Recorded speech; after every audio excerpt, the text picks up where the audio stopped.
السلام عليكم ورحمة الله وبركاته.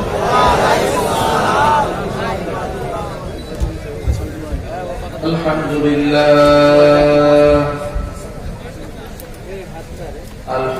لله نحمده ونستعينه ونستغفره ونعوذ بالله من شرور أنفسنا ومن سيئات أعمالنا. من يهده الله فلا مضل له ومن يضلله فلا هادي له. ونشهد أن لا إله إلا الله وحده لا شريك له. ونشهد أن سيدنا ونبينا وحبيبنا وشفيعنا ومولانا محمدا عبده ورسوله الذي أرسله بالحق بشيرا ونذيرا وداعيا إلى الله بإذنه وسراجا منيرا. فقد قال الله تعالى في كلامه المجيد وفي فرقانه الحميد: أعوذ بالله من الشيطان الرجيم. بسم الله الرحمن الرحيم. إن الله وملائكته يصلون على النبي يا أيها الذين آمنوا صلوا عليه وسلموا تسليما. اللهم صل على محمد وعلى آل محمد كما صليت على إبراهيم وعلى آل إبراهيم إنك حميد مجيد. اللهم بارك على محمد وعلى آل محمد كما باركت على إبراهيم وعلى آل إبراهيم إنك حميد مجيد. প্রাণ খুলে হৃদয় উজাড় করে জবান ছেড়ে দিয়ে সকলে মহব্বতের সাথে বিস্ময় জিকির করুন: লা ইলাহা ইল্লাল্লাহ, লা ইলাহা ইল্লাল্লাহ।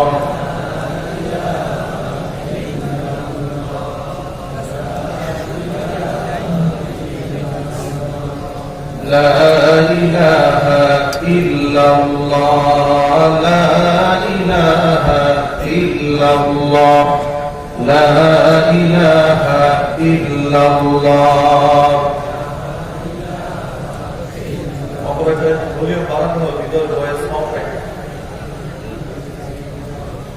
لا إله إلا الله، لا إله إلا الله، لا إله إلا الله.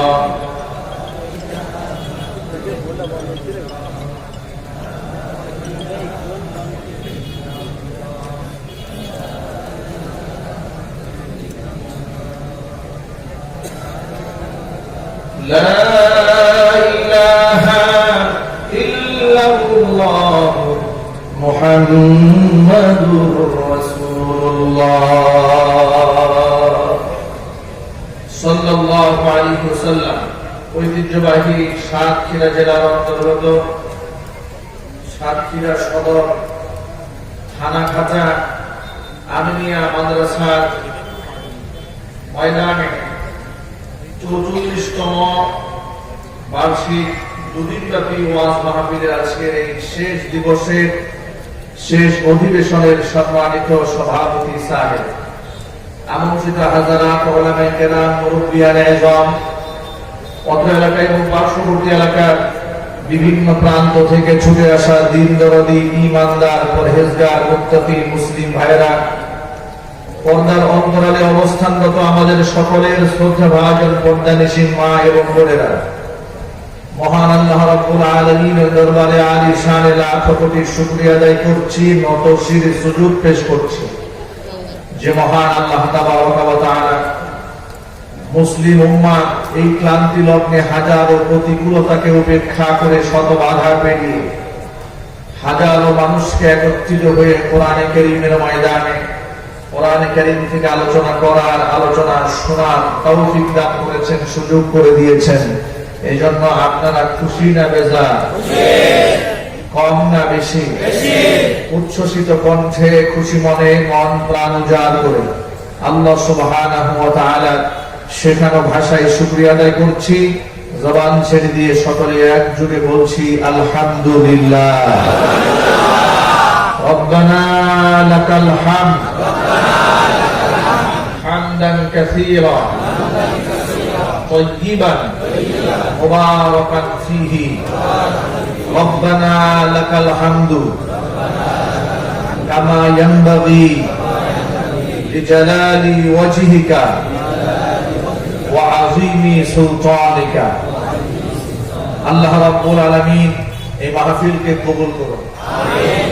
আমাদের সকলকে এই মাহফিলের ওয়াসিলা করে হেদায়েতে কামিলা নসিব করুন। আমিন। অত্র এলাকার সমস্ত মুর্দিগানের কবরে আযাবকে আল্লাহ তাআলা মাফ করে দিন।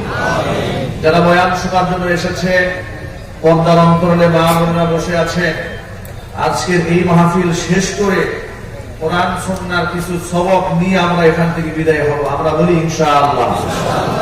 এইজন্য বা আদব বা আজমত বা মহব্বত মাহফিল শেষ হওয়া পর্যন্ত কোন প্রকার অন্যদিকে মনোনিবেশ না করে আবার আলোচনার দিকে মনোনিবেশ করে থাকা যাবে ইনশাআল্লাহ। কারা কারা পারবেন আমি দু হাত দেখতে চাই।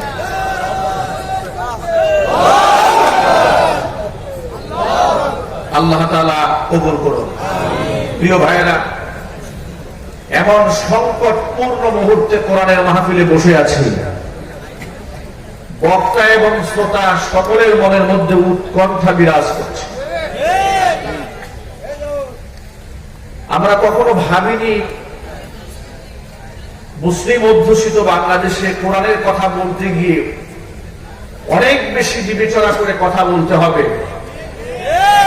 এটা আমরা কখনো ভাবিনি। কিন্তু আজ আমরা এমন পরিস্থিতির সম্মুখীন হয়েছি, কোরআনের কথা বলার সময়ও এক অদৃশ্য শক্তি যেন আমাদের কণ্ঠকে বারংবার চেপে ধরার প্রচেষ্টা চালায়। আজকে গোটা সমাজ যে পরিমাণ ক্ষতিগ্রস্ত হচ্ছে, সমাজের মধ্যে যে পরিমাণ বিশৃঙ্খলা সৃষ্টি হয়েছে, মানুষ যদি বুদ্ধিজীবীদের দিকে মুখ না ফিরিয়ে এই কোরআনের দিকে মুখ ফেরাতো, তাহলে এ সমাজের সমস্ত সমস্যার সমাধান হয়ে যেত। কিন্তু তা না করে মানুষকে কোরআন বিমুখ করার হাজারো প্রচেষ্টা চালানো হচ্ছে।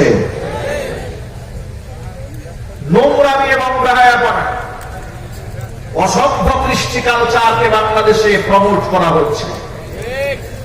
বেহায়া নারী, অসভ্য মহিলা, তথাকথিত নায়িকা এবং গায়িকাদেরকে প্রমোট করে একটি জাতিকে জাহান্নামের দিকে ছেড়ে দেওয়া হচ্ছে। দেশ স্বাধীন হয়েছে 50 বছর, জীবনে আমরা শুনিনি দেশে ধর্মীয় দাঙ্গা সৃষ্টি হয়েছে। আজ দেখতে পাচ্ছি দেশে ধর্মীয় দাঙ্গা শুরু হয়েছে। নারীরা এতটাই নিরাপত্তাহীনতায় ভুগছে, আমার দেশের মা বোনেরা রাস্তাঘাটের পাগলি পর্যন্ত ধর্ষকদের থাবা থেকে নিজেকে আত্মরক্ষা করতে সক্ষম। কক্সবাজারে আপনারা দেখেছেন পাগলি মহিলার গর্ভে বাচ্চা। এ জাতি কতটা নিচে নেমেছে, যারা সুযোগ পেলে পাগলিকেও ছাড় দেয় না, তারা আপনার সুন্দরী মেয়েটাকে, স্ত্রীটাকে যদি একা পায়, এদের সাথে কি আচরণ করবে বিবেকবান মানুষকে ব্যাখ্যা বিশ্লেষণ করে বুঝাবার কোন প্রয়োজন আছে বলে আমি আদৌ মনে করি না। আমি শুধু আপনাদের দৃষ্টি আকর্ষণ করে বলে দিতে চাই, সমাজের মধ্যে নারী নিরাপত্তাহীনতায় ভুগছে, পুরুষ চরিত্রহীনতায় ভুগছে, আলেম ওলামা নিরাপত্তাহীনতায় ভুগছে। এমনকি হিন্দু, বৌদ্ধ, খ্রিস্টান, মুসলমান গোটা জাতি আজ এক নিকৃষ্ট সময় অতিবাহিত করছে। আজকে যদি এই কঠিন সিচুয়েশন থেকে জাতিকে মুক্ত করতে হয়, যদি এই জাতিকে আবার একটি সুন্দর পরিবেশের দিকে আমরা নিয়ে যেতে চাই, তাহলে এই কোরআনের শিক্ষা এবং তার আদর্শ সমাজে রাষ্ট্রীয়ভাবে বাস্তবায়ন করা ছাড়া কখনোই সম্ভবপর হবে না। আমরা অত্যন্ত আনন্দের সাথে আমরা বুক ফুলিয়ে মাথা উঁচিয়ে এ কথা বলতে পারি, পৃথিবীতে যত ধরনের সমস্যা সৃষ্টি হবে ১,৫০০ বছর আগে কোরআনে কারীম নাযিল করে দিয়া আল্লাহ সুবহানাহু ওয়া তাআলা সব সমস্যার সমাধান দিয়ে দিয়েছে। আল্লাহর নবীকে আল্লাহ পাক ডেকে বলেন, হাবিব আমার, وَنَزَّلْنَا عَلَيْكَ الْكِتَابَ تِبْيَانًا لِكُلِّ شَيْءٍ وَهُدًى وَرَحْمَةً وَبُشْرَى لِلْمُسْلِمِينَ। আমি আপনার উপর এমন কিতাব নাযিল করেছি, তিবিয়ানান লিকুল্লি শাইইন, এর মধ্যে সব কিছুর বর্ণনা আমি আল্লাহ খুলে খুলে করে দিয়েছি। সমাজের মধ্যে নারীরা নিরাপত্তাহীনতায় ভুগছে, নারীবাদীদের মিছিল করলে নারী মুক্তি কোনদিন আসবে না। এদেশের বেনামাজি নাস্তিকরা টকশোতে বসে আমাদেরকে তাদের অসুস্থ মস্তিষ্ক, বিকৃত কথাগুলো আমাদেরকে প্রেজেন্ট করবে। জাতি যদি সেগুলা গেলে জ্বরে আক্রান্ত জাতি ক্যান্সারে আক্রান্ত হয়ে যাবে। আল্লাহর কসম করে বলে সমাধান আসবে না। ধর্মীয় দাঙ্গা যদি বন্ধ করতে চান, যে অসাম্প্রদায়িক চেতনার স্লোগান তোলা হচ্ছে বিভিন্ন মহল থেকে, কোনদিন এই স্লোগান দিয়ে উগ্রবাদী স্লোগান দিয়ে সমাজে শান্তি আসবে না। শান্তি যদি কায়েম করতে হয়, কোরআন শরীফটাকে ফলো করো। এই কোরআন মাজিদ আল্লাহ সুবহানাহু ওয়া তাআলা কেমন সাম্যের কথা বলেন লক্ষ্য করেন। আল্লাহ বলছেন, ওয়ালা তাসুব্বুল্লাযীনা ইয়াদউনা মিন দুনিল্লাহি ফায়াসুব্বুল্লাহা আদওয়ান বিগাইরি ইলম। আল্লাহ বলছেন, ও মুসলমানেরা, আমি আল্লাহকে বাদ দিয়া মুশরিকেরা যে সমস্ত দেবদেবীর পূজা করে, তাদের মূর্তি ভাঙবে দূরের কথা, পূজা মণ্ডপে আক্রমণ করবে দূরের কথা, তাদের দেবদেবীকে তোমরা গালমন্দ করো না, সমালোচনাও তোমরা করো না। যদি তোমরা তাদের দেবদেবীকে গালমন্দ করো, ফায়াসুব্বুল্লাহা আদওয়ান বিগাইরি ইলমিন, প্রতিশোধ পরায়ণ হয়ে অজ্ঞতার সাথে তোমার আল্লাহকে ওরা গালমন্দ করে বসবে। মনে রেখো, লা ইকরাহা ফিদ্দীন, ধর্মের মধ্যে আমি জবরদস্তির কোন সৃষ্টি রাখি নাই। জোর করে কোন মুসলিমকে কালেমা পড়ানো যাবে না, গলার মধ্যে সুই লাগিয়ে কালেমা পড়ানো যাবে না। জোর করে কাউকে কালেমার ঘোষণা তার জবান থেকে বের করা যাবে না। কারণ প্রত্যাবাইজ্ঞানা বুঝতু মিনাল গায়্যি, উঠতে হেদায়েতের পথ আর কথা গোমরাহির পথ, এটা কোরআন নাযিল করে আর নবী পাঠিয়ে গোটা মানব সভ্যতার সামনে আমি আল্লাহ প্রমাণ করে দিয়েছি। আমার প্রিয় ভাইরা, এই শিক্ষা মুসলমানদের মধ্যে থাকার কারণে কি হয়েছে লক্ষ্য করেন। গোটা পৃথিবীর মধ্যে একটা দৃশ্য আপনি খুঁজে পাবেন না কোন হিন্দুকে মুসলমানে গলার মধ্যে ছুরি লাগায় বলছে কালেমা পড়, এমন একটা দৃশ্য এই মাটিতে কেউ দেখাতে পারবে না। কিন্তু আমরা এমন অসংখ্য ডকুমেন্ট জাতির সামনে পেশ করতে পারবো আমার দীর্ঘ মুসলমানকে জয় শ্রীরাম স্লোগান দেওয়ার জন্য মেরে রক্তাক্ত করে দেওয়া হচ্ছে। অসাম্প্রদায়িক চেতনার স্লোগান চলে ঢাকা বিশ্ববিদ্যালয় চত্বরে, আলেমদের বিরুদ্ধে মিছিল হয়েছে, মৌলবাদের বিরুদ্ধে মিছিল হয়।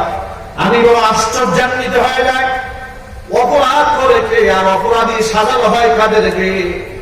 মূর্তির পায়ে কোরআন এই জমিনের মধ্যে কোন আলেম রেখেছে? আরো জোরে, আরো জোরে। কোন মন্দিরে কোন আলেম হামলা করেছে? কোন মসজিদের ইমাম, মাদ্রাসার মুফতি সাহেব, মুহাদ্দিস সাহেব, শিক্ষক সাহেব? তাহলে বাংলাদেশের কোন আলেম যার সাথে জড়িত নয়, তাহলে টকশোতে বসে বসে আলেমদের 14 গোষ্ঠী উদ্ধার করার জন্য তাদেরকে বসিয়ে রাখা হয়েছে। এর দ্বারা প্রমাণ হয় ভালো করে ওই সমস্ত ব্যক্তি কথায় কথায় যারা আলেমদেরকে গালমন্দ করে, এদেরকে আসল ভাবে এদেরকে রিমান্ডে নিলে আসল তথ্য বের হয়ে আসবে।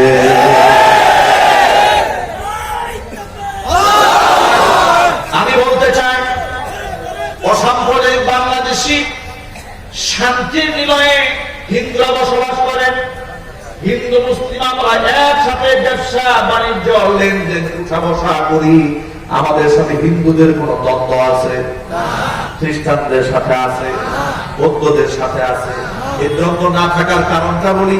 দ্বন্দ্ব না থাকার কারণ হলো কোরআন আমাদেরকে শিখিয়ে দিয়েছে কোন অমুসলিমকে নির্যাতন করা যাবে না, কোন অমুসলিমকে হত্যাও করা যাবে না। যার কারণে বাংলাদেশের 95% মুসলমান থাকার পরেও এই বাংলার জমিনে কোন মুসলমানরা একটা মন্দির ভেঙে মসজিদ বানায় নাই। আজকে যারা নিজেদেরকে খুব অসাম্প্রদায়িক আর ধর্মনিরপেক্ষতার স্লোগান দেয়, তাদেরকে ভারতের ত্রিপুরার দিকে তাকিয়ে দেখতে বলছি। বাংলাদেশের ওই সমস্ত মুসলমান বুদ্ধিজীবী যারা বাংলার মাটিতে মুসলমানদেরকে ঘায়াল করে কথায় কথায় বলে শেষ হয়ে গেল, শেষ হয়ে গেল, চিৎকার করে গলা ফাটা, তারা কেন ভারতের ত্রিপুরার দিকে তাকিয়ে দেখেন না? মুসলমানদের ঘর বালে আগুন দিয়ে পুড়িয়ে দেওয়া হয়েছে, মুসলমানদেরকে হত্যা করা হয়েছে, আগুন দিয়ে পুড়িয়ে দেওয়া হয়েছে। এই ব্যাপারে ওদের কোনো প্রতিবাদ নাই। হিন্দু আক্রান্ত হলে মায়া মহাব্বতের লুঙ্গি খুলে রাস্তায় নামে, আর মুসলমান আক্রান্ত হলে মুখের মধ্যে কুলু পেটে বসে থাকে। এর দ্বারা প্রমাণ হয় এই সমস্ত বেঈমানদেরকে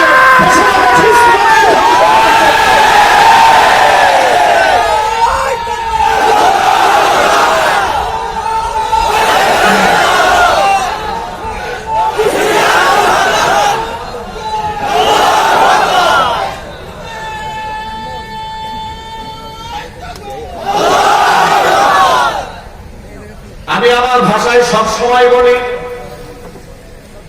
নবীগণের ওয়ারিস হচ্ছেন উলামায়ে কেরাম। আল্লাহর হাবিব বলেন ইন্নামাল উলামা ওয়ারাসাতুল আমবিয়া ওয়া ইন্নাল আমবিয়া লাম ইউরিসু দীনার ওয়ালা দিরহামা বাল ওয়ারাসুল ইলমা আও কামা ক্বালা আলাইহিস সালাতু ওয়াস সালাম। নবীগণের ওয়ারিস হলো উলামায়ে কেরাম। আর নবীগণ সম্পদের ওয়ারিস বানান না, টাকা পয়সার ওয়ারিস বানান না, নবীগণ ওয়ারিস বানান আসমানে ইলমে নববী। যার কারণে এই সমাজের আলেমরা সবচেয়ে শান্তিপ্রিয়।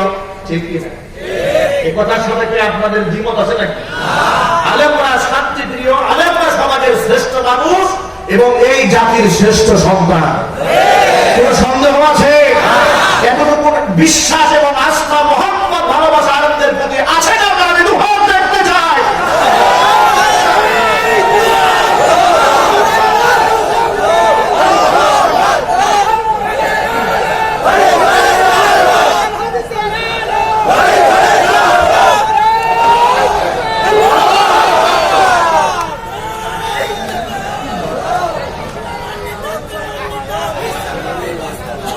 আমার বন্ধুগণ এবার শোনেন, এই সমস্ত আলেম ওলামারা, আমি এই মুহূর্তে অনলাইন সার্চ দিয়ে বাংলাদেশে শীর্ষ বেশ কয়েকজন আলেমের বক্তব্য আপনাদের সামনে দেখাতে পারবো, যারা হিন্দুদের প্রতিমা ভাঙচুরের প্রতিবাদ জানিয়েছে।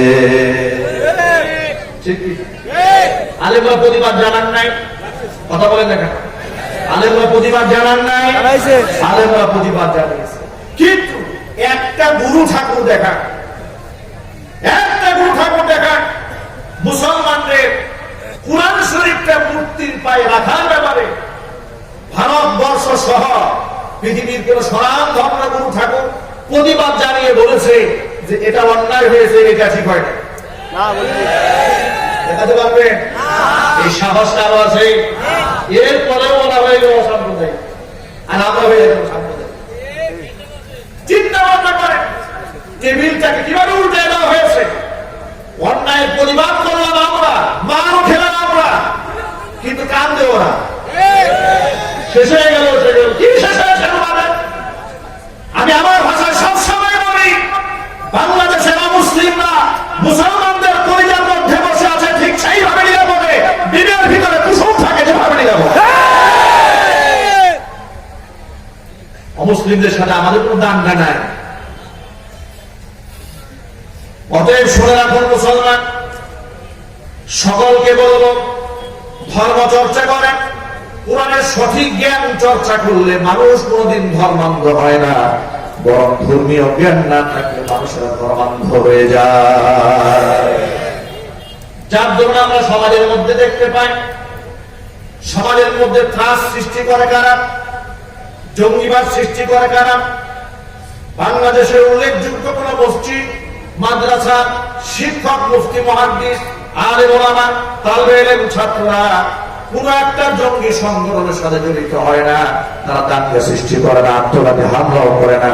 কিন্তু আমরা দেখতে পেয়েছি কুরআন হাদিস যারা পড়ে নাই, বাংলা চটি বই বই পড়ে পড়ে বিভ্রান্ত হয়েছে, যাদের ব্রেন ওয়াশ করা হয়েছে, বিভিন্ন বিশ্ববিদ্যালয়ের পড়ুয়া ছেলেগুলাকে জঙ্গি বানিয়ে দেওয়া হয়েছে। তাহলে আমরা তো এই কথাই বলতে চাই, কোরআন মাজিদ যদি কোনো ব্যক্তি পড়ে, সে ব্যক্তি কিভাবে জঙ্গি হবে একটুখানি আমাকে বোঝায় বলেন।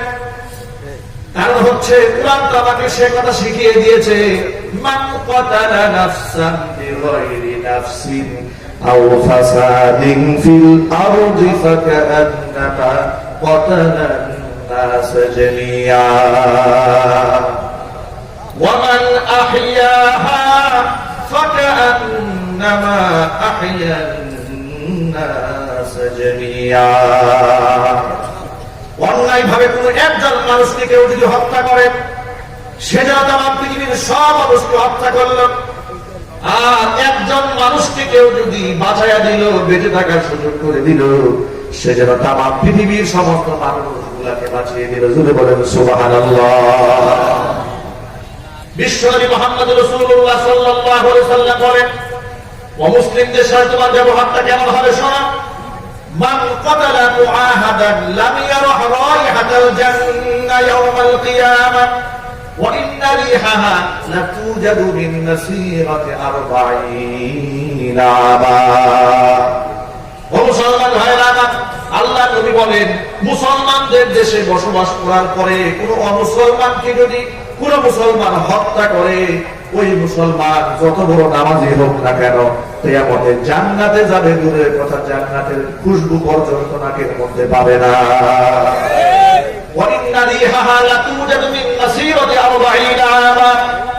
অথচ জান্নাতের খুশবু 1 মাইল আর 2 মাইল দূরত্বে নয়, 40 বছরের দূরত্বের পর থেকে জান্নাতের খুশবু জান্নাতবাসী নাকের মধ্যে পাবে। জোরে জোরে বলেন সুবহানাল্লাহ। ও প্রিয় ভাইরা, এই সমস্ত হাদিস জানার কারণে মুসলমানেরা, এই সমস্ত আয়াতগুলো জানার কারণে মুসলমানরা পরধর্ম সহিষ্ণু জাতিতে পরিণত হয়েছে। মুসলমানরা কোনদিন মন্দির ভাঙবে না। এই জন্য আমরা বলতে চাই, আমাদের কাছে তামাম পৃথিবীর সমস্ত মানুষদের সম্মান আছে না না? সবাই বলে, সবাইকে বলতে হবে আছে না না? এই আদর্শটা আমার রাসূল আমাকে শিখিয়ে দিয়েছেন। উদ্দেশ্যে জাবের রাদিয়াল্লাহু তাআলা আনহু হাদিসের রাবী, তিনি বলেন আল্লাহর হাবিবের সামনে একটা লাশ নিয়ে যাওয়া হচ্ছে। নবীজি লাশটা দেখে লাশের সম্মানে দাঁড়িয়ে গেলেন। জাবের রাদিয়াল্লাহু তাআলা আনহু বলেন, রাসূলকে ডাক দিয়ে বললাম, নবীজি আপনি এই লাশটা দেখে দাঁড়িয়ে গেলেন, লাশটা তো একটা ইহুদির লাশ। ইহুদির লাশ দেখে আপনি দাঁড়িয়ে গেলেন। আল্লাহর হাবিব বললেন, আলাইসাত বিনাফসি, এটা কি কোনো মানুষ নয়? ইহুদিও যদি হয়ে থাকে সে কি মানুষ নয়? মানুষের সম্মানে আমি দাঁড়িয়ে গিয়েছি।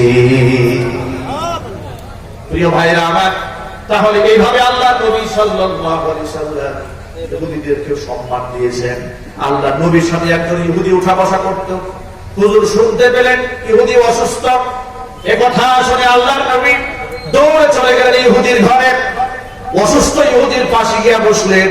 মৃত্যু পথের যাত্রী। আল্লাহর হাবিব বুঝতে পারলেন তার সময় বেশি একটা বাকি নেই, হয়তো বিদায় হয়ে যেতে পারে। নবীজি বললেন, ইহুদিরে তুমি কালিমায়ে শাহাদা করো, তুমি কালিমা পড়ে মুসলমান হও।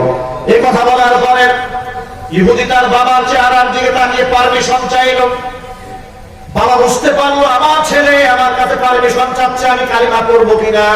তখন বাবা জবাব দিয়ে বলছে, আপনি আমার কাসেম, তুমি কাসেমের বাবা অর্থাৎ মুহাম্মদ সাল্লাল্লাহু আলাইহি সাল্লাম যে প্রস্তাব দিয়েছে তার আনুগত্য করো। সাথে সাথে ইহুদি পড়ে নিয়েছে, আশহাদু আল্লা ইলাহা ইল্লাল্লাহু ওয়াহদাহু লা শারীকা লাহু ওয়া আশহাদু আন্না মুহাম্মাদান আবদুহু ওয়া রাসূলুহু। কালিমায়ে শাহাদা পড়েন, লোকটা জমিন থেকে বিদায় হয়ে গেল। আল্লাহ নবী সাল্লাল্লাহু আলাইহি সাল্লাম হাসতে হাসতে ঘর থেকে বের হয়ে গেলেন আর বলতেছিলেন, আল্লাহ পাকের শুকরিয়া, সমস্ত প্রশংসা সে আল্লাহ পাকের যে আল্লাহ তার একজন বান্দাকে জাহান্নামের আগুন থেকে বাঁচিয়ে জান্নাতে পৌঁছে দিয়েছে। এইভাবে আল্লাহর নবী অমুসলিমদের অসুস্থ হলে তাকে দেখতে গিয়েছেন, খোঁজ খবর নিয়েছেন। তাহলে ওই আদর্শের তো সৈনিক আমরা। আমাদের নবী হচ্ছে আমাদের জন্য আদর্শ। তামাম দুনিয়ার কোন নায়ক, কোন গায়ক, কোন লিডার আমাদের আদর্শ নয়। আমাদের আদর্শ হচ্ছে বিশ্ব নবী মুহাম্মদ রাসূলুল্লাহ সাল্লাল্লাহু আলাইহি ওয়াসাল্লাম। কোরআন মাজিদে আল্লাহ পাক বলেন, লাকাদ কানা লাকুম ফি রাসূলিল্লাহি উসওয়াতুন হাসানাহ, আমার রাসূলের মধ্যে রয়েছে উত্তম আদর্শ। ও পৃথিবীর যুবকেরা, এক বাক্যে জবাব দিয়ে আপনারা বলুন, আমার নবীজির মধ্যে যে আদর্শ আছে দুনিয়ার কারো সাথে তা মিলবে? আরো যদি বলেন, এত দামি আদর্শ পৃথিবীতে আর কেউ দেখাতে পেরেছে? অমুসলিমদের সাথে যে ব্যবহার রাসূল দেখেছেন, পৃথিবীর কোন অমুসলিম মুসলমানদের সাথে এমন আচরণ দেখাতে পারে নাই। সুবহানাল্লাহ। এজন্য সকলকে বলবো, প্রকৃত ধর্ম চর্চা করুন, উদার হবে। উদারতা ইসলামকে শিক্ষা দিতে হবে না। আজকে সমাজের বুদ্ধিজীবীরা আলেমদেরকে উদার হওয়ার আহ্বান জানায় যে মুসলমানদেরকে আরো উদার হতে হবে, আরো উদার হতে হবে। মুসলমানদের চেয়ে উদার জাতি এই পৃথিবীতে আর আছে? আর আস্তে জবাব দিয়ে বলে, আরো চিল্লায় বলে, মুসলমানদের চেয়ে উদার জাতি এই দুনিয়াতে আর আছে?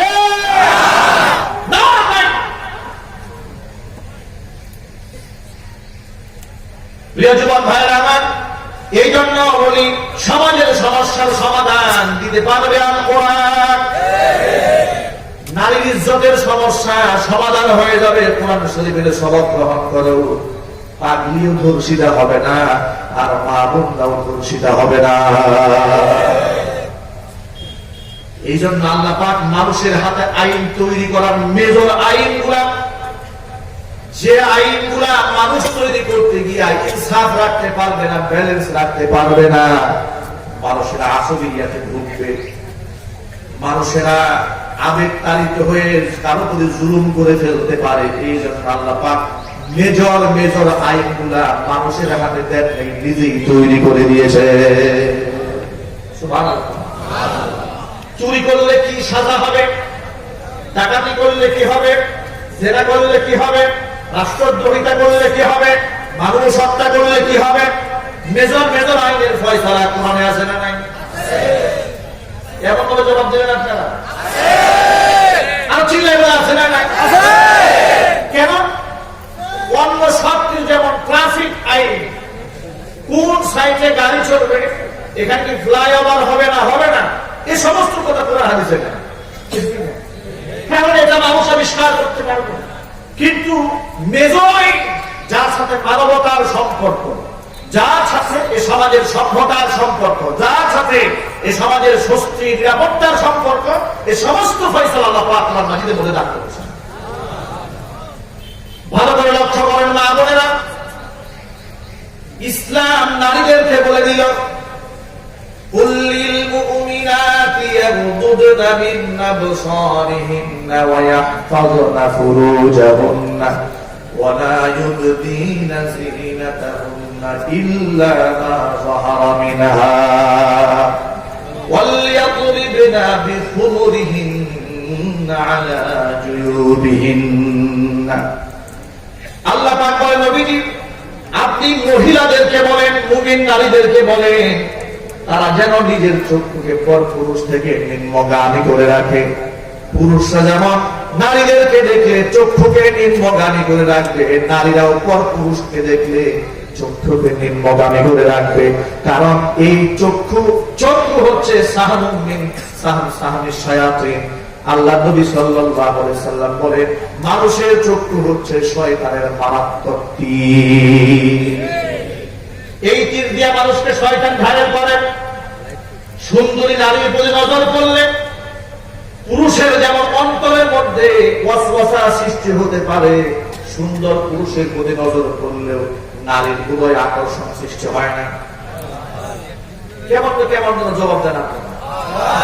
আমি মুখস্থ ওয়াজ আমি করি না, কোরআন থেকে যে কথাটা বলা দরকার আপনাদেরকে আমি একটা ক্লাস নিচ্ছি, কোরআনের ক্লাস। কথাটা বুঝতে হবে, যেহেতু কোরআনের মাহফিল।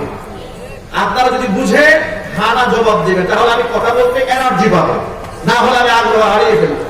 আপনারা আমার কথা জবাব দিয়ে বলেন পুরুষ নারীর দিকে তাকালে পুরুষের অন্তরে শয়তান যদি ওয়াসওয়াসা সৃষ্টি করতে পারে, তাহলে নারী যদি পুরুষের দিকে তাকায় তাহলে নারীর অন্তরে শয়তান ওয়াসওয়াসা দিতে পারবে না, পারবে? এই জন্য আল্লাহ সুবহানাহু ওয়া তাআলা নারী পুরুষ উভয়কে দায়িত্বশীল বানিয়েছেন। একদিক থেকে পুরুষকে বললেন কুল্লিল মুমিনিনা ইয়াগুদ্দু মিন আবসারিহিম ওয়া ইয়াহফাযু ফুরুজাহুম যালিকা আযকা লাহুম ইন্নাল্লাহা খাবীরুম বিমা ইয়াসনাউন। নবীজি আপনি পুরুষদেরকে বলেন, মুমিন পুরুষদেরকে আগে বলেন তারা যেন পরনারী থেকে চক্ষুকে নিম্নগামী করে রাখে, নিজের লজ্জাস্থানটাকে হেফাজত করে। এই কাজটা যদি তারা করতে পারে যালিকা আযকা লাহুম, এটা আত্মশুদ্ধির জন্য সবচেয়ে বড় সহায়ক আমল। নিশ্চয়ই আমি আল্লাহ এদের আমলের সমস্ত খোঁজখবর আমার কাছে আছে। এবার আপনি নারীদেরকেও বলেন তারাও যেন পর পুরুষ থেকে নিজের নজরকে হেফাজত করে, লজ্জাস্থানকে হেফাজত করে, এবং তারা যেন নিজের গায়ের উপর একটা ওড়না চাদর ঝুলাইয়া নাই। ও যুবক ভাইরা আমার, এই প্রেসক্রিপশনটা কে দিলে? এটা হুজুররা বানাইছে নাকি? আরো ধরে বলেন। এই কথাগুলো যখন আমরা বলি, সমাজে যারা তথাকথিত নাস্তিক, আসলে ওরা নাস্তিক না। আমি তথাকথিত নাস্তিক বললাম এই জন্য, এরা আসলেই নাস্তিক না, এরা হচ্ছে ইসলাম বিদ্বেষী। নাস্তিক তো পৃথিবীর কোন ধর্মই মানার কথা না। ওরা দেখবেন ইসলামের বিভিন্ন বিষয় নিয়ে চুলচেরা বিশ্লেষণ করে এরা আলেমদেরকে, ইসলামপন্থীদেরকে, নবী রাসূলকে আঘাত দিয়ে কথা বলে। কিন্তু পৃথিবীর অন্য ধর্ম যারা আছে এগুলা নিয়ে তাদের কোনো মাথা ব্যথা নাই। তার একটা বড় প্রমাণ আপনাদেরকে বলি, আসাদ নূর, আপনারা সবাই নাম শুনেছেন। এই বেয়াদবটা কুরআন শরীফের উপর পেশাব করার হুমকি দিয়েছিল। এরপরে জবাব থেকে নাউজুবিল্লাহ বের হলো না। গভর্নমেন্ট তাকে অ্যারেস্ট করেছিল, জামিন মুক্তি পেয়ে দেশ থেকে পালিয়ে বিদেশ বসে বসে এখন ইসলামের বিরুদ্ধে ভিডিও বানায়। কয়েকদিন আগে দেখলাম দুর্গা পূজা নিয়ে সে প্রশংসামূলক একটা পোস্ট করেছে। মানে এটা নিয়ে তার কোনো মন্তব্য দেখতে পাইনি। এর মানে হচ্ছে কোন ধর্মকে সাপোর্ট করে অন্য ধর্মকে আঘাত করা, এর মাধ্যমে বোঝা যায় যে আসলে এরা নাস্তিক নয়, এরা প্রকৃতভাবে ইসলাম বিদ্বেষী। এদেরকে কোন একটা গ্রুপ পরিচালনা করছে, দূরে বলতে হবে, ঠিক কিনা? আমি যে মেসেজটা আপনাদের সামনে দিতে চাই, ইসলামের পর্দা প্রতিষ্ঠার কথা যখন আমরা বলি, নারীদের পর্দার কথা বলি, পুরুষদের মুখে দাড়ির কথা বলি, লম্বা জামার কথা বলি, টাকুর উপরে কাপড় পরার কথা যখন আমরা বলি, তখন এরা আমাদেরকে হিট করে আঘাত দিয়ে বলে এই সমস্ত মৌলবাদীরা এরা দেশটাকে ১৫০০ বছর পিছিয়ে দিতে চায়, আর ওরা দেশটাকে এগিয়ে দিতে চায়। নারীর গায়ের পোশাককে খুলে নেওয়ার মাধ্যমে ওরা দেশকে এগিয়ে দিতে চায়। আমি বলি হ্যাঁ, ওরা দেশকে এগিয়ে দিতে পারে, তবে সেটা সভ্যতার দিকে নয়, এটা বর্বরতার দিকে, এটা শৃঙ্খলার দিকে নয়, উশৃঙ্খলতার দিকে, এটা সাম্যের দিকে নয়, এটা অসাম্যের দিকে, এটা শান্তির পথে নয়, এটা অশান্তির পথে, এটা জান্নাতের পথে নয়, জাহান্নামের পথে এগিয়ে নিয়ে যাচ্ছে।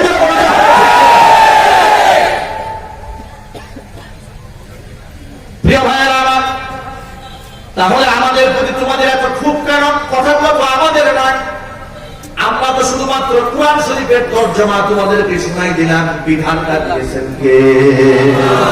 জোরে বলেন না, কে দিয়েছেন? আল্লাহ সুবহানাহু ওয়া তাআলা বিধান দিয়ে দিলেন। এবার আরেকটা আয়াত লক্ষ্য করেন, আরেকটা আয়াতের মধ্যে আল্লাহ রাব্বুল আলামিন বলছেন, ইয়া আইয়ুহান নাবিয়্যু قل لأزواجك وبناتك ونساء المؤمنين يدنين عليهن من جلابيبهن ذلك أدنى أن يعرفن فلا يؤذين وكان الله غفورا رحيما। আপনি আপনার কুল্লি আজওয়াজিকা, আপনার স্ত্রীদেরকে বলুন, ওয়া বানাতিকা, আপনার কন্যাদেরকে বলুন, ওয়া নিসাইল মুমিনিনা, মুমিন নারীদেরকে বলেন, ইউদিনিনা আলাইহিন্না মিন জালাবিবিহিন্না, তারা যখন ঘর থেকে বের হয় তারা যেন মাথার মধ্যে জিলবাব ঝুলায় নেয়। তাফসীর কিতাবের মধ্যে এসেছে জিলবাব বলা হয়, জিলবাব এক বচন, জালাবিব বহু বচন। এমন একটা বড় ওড়না, এমন একটা বড় খিমার, এমন একটা বড় চাদর, যেটা চাদরটা মাথার মধ্যে দিলে গোটা দেহটা আবৃত হয়ে যায়, যেটাকে আমরা আমাদের ভাষায় বুরকা বলি। কি বলি জোরে বলে? কথা বলে। আমরা এটাকে বুরকা বলি, পর্দা বলি, হিজাব বলি। ভাইরা আমার, তাহলে ঘর থেকে একান্তে প্রয়োজনে বের হলে যে লম্বা চাদর দিয়ে নারীরা নিজেকে আবৃত করে রাখবে, এই ফয়সালা কি হুজুররা বানিয়েছে? এই সিদ্ধান্তটা কে দিয়েছে? আল্লাহ পাক দিলেন। এই সিদ্ধান্ত আমরা কেউ দেইনি, আমরা আপনাদের কানে আওয়াজটা পৌঁছে দিয়েছি।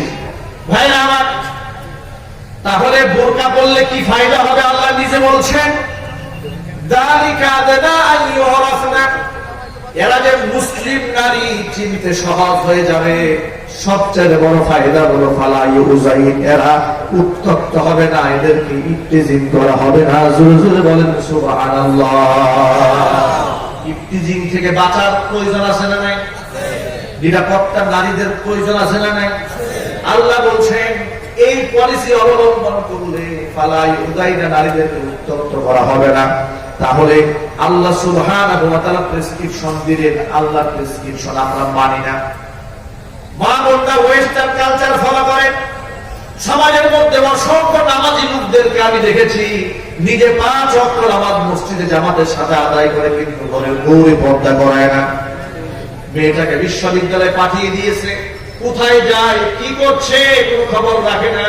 এমন গার্জিয়ান বাংলাদেশে একজনও নাই। আছে না নাই? যার কারণে ক্লিনিকের পেছনে বাচ্চা পাওয়া যায়, হসপিটালের পেছনে বাচ্চা পাওয়া যায়, বাথরুমের মধ্যে বাচ্চা প্রসব করে পাওয়া যায়। এই কথাগুলো আপনাদেরকে বুঝাবার জন্য বলি ভাইয়েরা আমার। কক্সবাজারের পাগলি গর্ভবতী হয়ে গেল, বাবাকে খুঁজে পাওয়া যায় না। কে এই পাগলির বাবা? কে তাকে সর্বনাশ করে দিয়েছে? আমি বলি আজকে যে বাংলাদেশে ইসলামের এই সমস্ত কথাগুলো আমরা সবাই মান্য করতাম, দেশের মধ্যে শান্তির বাতাস বয়ে যেত। অতএব সোনার বাংলাদেশের সোনার সন্তানেরা, আমার কলিজার টুকরা যুবক ভাইরা, আমার কলিজার টুকরা মা বোনেরা, আমি আপনাদেরকে হাত জোর করে কথাই বলছি, কোরআন শান্তির কিতাব, শান্তির কিতাব শুধু স্লোগান দিলে হবে না। কোরআন শরীফের আয়াতগুলো আল্লাহ পাক বাস্তবায়ন করার জন্য দিয়েছেন। কিয়ামতের মাঠে এই কোরআন আল্লাহর দরবারে নিজের এই মানুষের বিরুদ্ধে দাঁড়ায় যাবে, দাঁড়ায় বলবে, আল্লাহ আমি যে কোরআন শরীফ ছিলাম এই সমস্ত জাতিরা আমাকে প্রত্যাখ্যান করে দিয়েছিল। আমরা কি আল্লাহ কোরআনকে প্রত্যাখ্যান করবো? যদি বলতে হবে প্রত্যাখ্যান করবো না গ্রহণ করবো? তো সেই গ্রহণ করার নামটা কি? বছরে বছরে একটা মিলাদ শরীফ পড়া। সেই গ্রহণ করার নাম হচ্ছে শুক্রবার দিনে একটু জুমার নামাজে হাজির হওয়া, এটার নাম গ্রহণ করা? নাকি কোরআন শরীফের সমস্ত আইনগুলো আল্লাহ যা দিয়েছে সেটা মান্য করা? আল্লাহর আইন যদি আমরা মান্য না করি, হাজার স্লোগান দেব, হাজার বক্তব্য দিব, ওয়াজ হবে, নসিহত হবে, কিন্তু সমাজের মধ্যে শান্তি আসবে? শান্তি আসবে। মা বোনদেরকে সতর্ক করে আরেকটা কথা বলে দিতে চাই। ইদানিং আবার কিছু ফ্যাশন বোরকা বের হয়েছে। বোরকা তো পরে, তবে এমন স্টাইলিশ বোরকা বের হয়েছে, বোরকার মধ্যে ফুল ফলের অভাব নাই, সারা শরীর ঢেকেছে, একদম টাইট ফিট বোরকা পরে শরীরের প্রতিটা ভাঁজ বোঝা যায়। আল্লাহর কসম, এটা বোরকা না, এটার নাম শয়তানি। সারা শরীর ঢেকে মুখ রেখেছে খুলে, এর মানে হচ্ছে শরীর থেকে মুখ খোলা রাখার মানে হচ্ছে ঘরের দরজা জানলা বন্ধ করে দিয়ে দরজাটাকে ওপেন করে দেওয়া। ঠিক কিনা? পর্দা করতে হবে, শারীরিক পর্দা। যে পর্দা সাহাবায়ে কেরাম রাদিয়াল্লাহু তাআলা আজমাইন করেছেন, উম্মাহাতুল মুমিনিন যে পর্দা করেছেন, সাহাবীদের স্ত্রীরা যে পর্দা করেছেন, জান্নাতি রমণীদের সর্দারিনী ফাতিমাতুজ জাহরা রাদিয়াল্লাহু তাআলা আনহা ইন্তেকালের আগে স্বামীকে বলেছিলেন, প্রাণের স্বামী আমার, রাতের আধারে যদি আমার মৃত্যু হয়ে যায়, বেশি এলান করে মানধর করা দরকার নাই, আর লম্বা চাদর দিয়ে আমাকে আবৃত করে কবরের মধ্যে শোয়াই দিল সিনসান করে, যাতে করে পৃথিবীবাসী আন্দাজ করতে না পারে আমার দেহের উচ্চতা কতটুকু ছিল আর দেহের মোটা কতটুকু ছিল। সুবহানাল্লাহ, যদি বলেন না সুবহানাল্লাহ। আমি মা বোনদেরকে বলছি, মা বোনেরা, আপনার জন্য আদর্শ, আপনার জন্য মডেল বিশ্বনবী মুহাম্মদ সাল্লাল্লাহু আলাইহি ওয়াসাল্লামের কলিজার টুকরা কন্যা ফাতিমাতুজ জাহরা রাদিয়াল্লাহু তাআলা আনহা, আপনার জন্য মডেল খাদিজাতুল কুবরা রাদিয়াল্লাহু তাআলা আনহা। এই দেশের তথাকথিত নারীরা, যে সমস্ত সেলিব্রিটি মহিলাগুলো আছে, যারা সুযোগ পেলে লুঙ্গি পরে পরপুরুষের সামনে নাচে, এরা কোনোদিন মুসলিম সমাজের নারীদের আইডল হতে পারে না। কি সম্মান তাদের, কি ইজ্জত তাদের, বিচারকরা তাদের কাছে ক্ষমা চায়। কথা বলেন না? এত মানুষ ল্যাংটা হইলে কি এত দাম বাড়ে?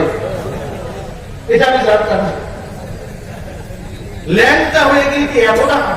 বেহায়া মহিলার কি এত সম্মান, এত ইজ্জত বেহায়া মহিলাদের? বেহায়া এবং লম্পটদেরকে যারা সম্মান দেয়, তারাও লম্পট, এতে কোনো সন্দেহ নাই।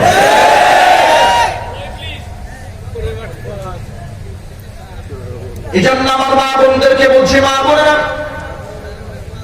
আপনার জন্য আদর্শ হচ্ছে ফাতিমাতুজ জাহরা, আপনার জন্য আদর্শ হচ্ছে খাদিজাতুল কুবরা রাদিয়াল্লাহু তাআলা আনহা। আল্লাহর নবী বলেন, এই পৃথিবীতে চারজন নারী কিয়ামতের মাঠে জান্নাতের সমস্ত নারীদের জন্য শ্রেষ্ঠ নারী হবে। একজন হচ্ছে খাদিজা, একজন হচ্ছে ফাতেমা, একজন হচ্ছে আসিয়া, আরেকজন হচ্ছে মারিয়া। এই চারজন নারী জান্নাতের সমস্ত নারীদের মধ্যে শ্রেষ্ঠত্ব এবং মর্যাদা পাবে। খাদিজাতুল কুবরা রাদিয়াল্লাহু তাআলা আনহা এত সম্মানের ভাগীদার কেন হলে? অসংখ্য মা বোনেরা বয়ান শুনতে এসেছেন, আমি সংক্ষিপ্ত আকারে মা বোনদের জন্য নসিহতমূলক কিছু কথা বলতে চাই। বলবো?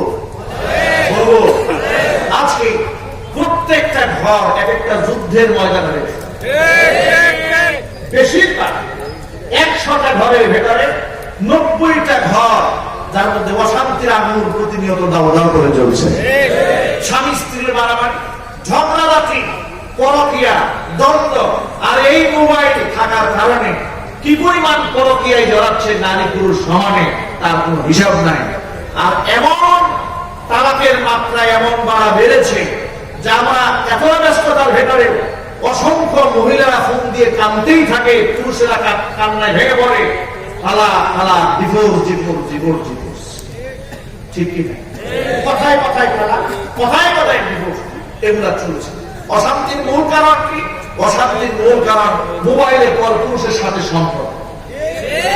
এগুলো মনে হয় সাতক্ষীরাতে ঢুকে নেয় এখন।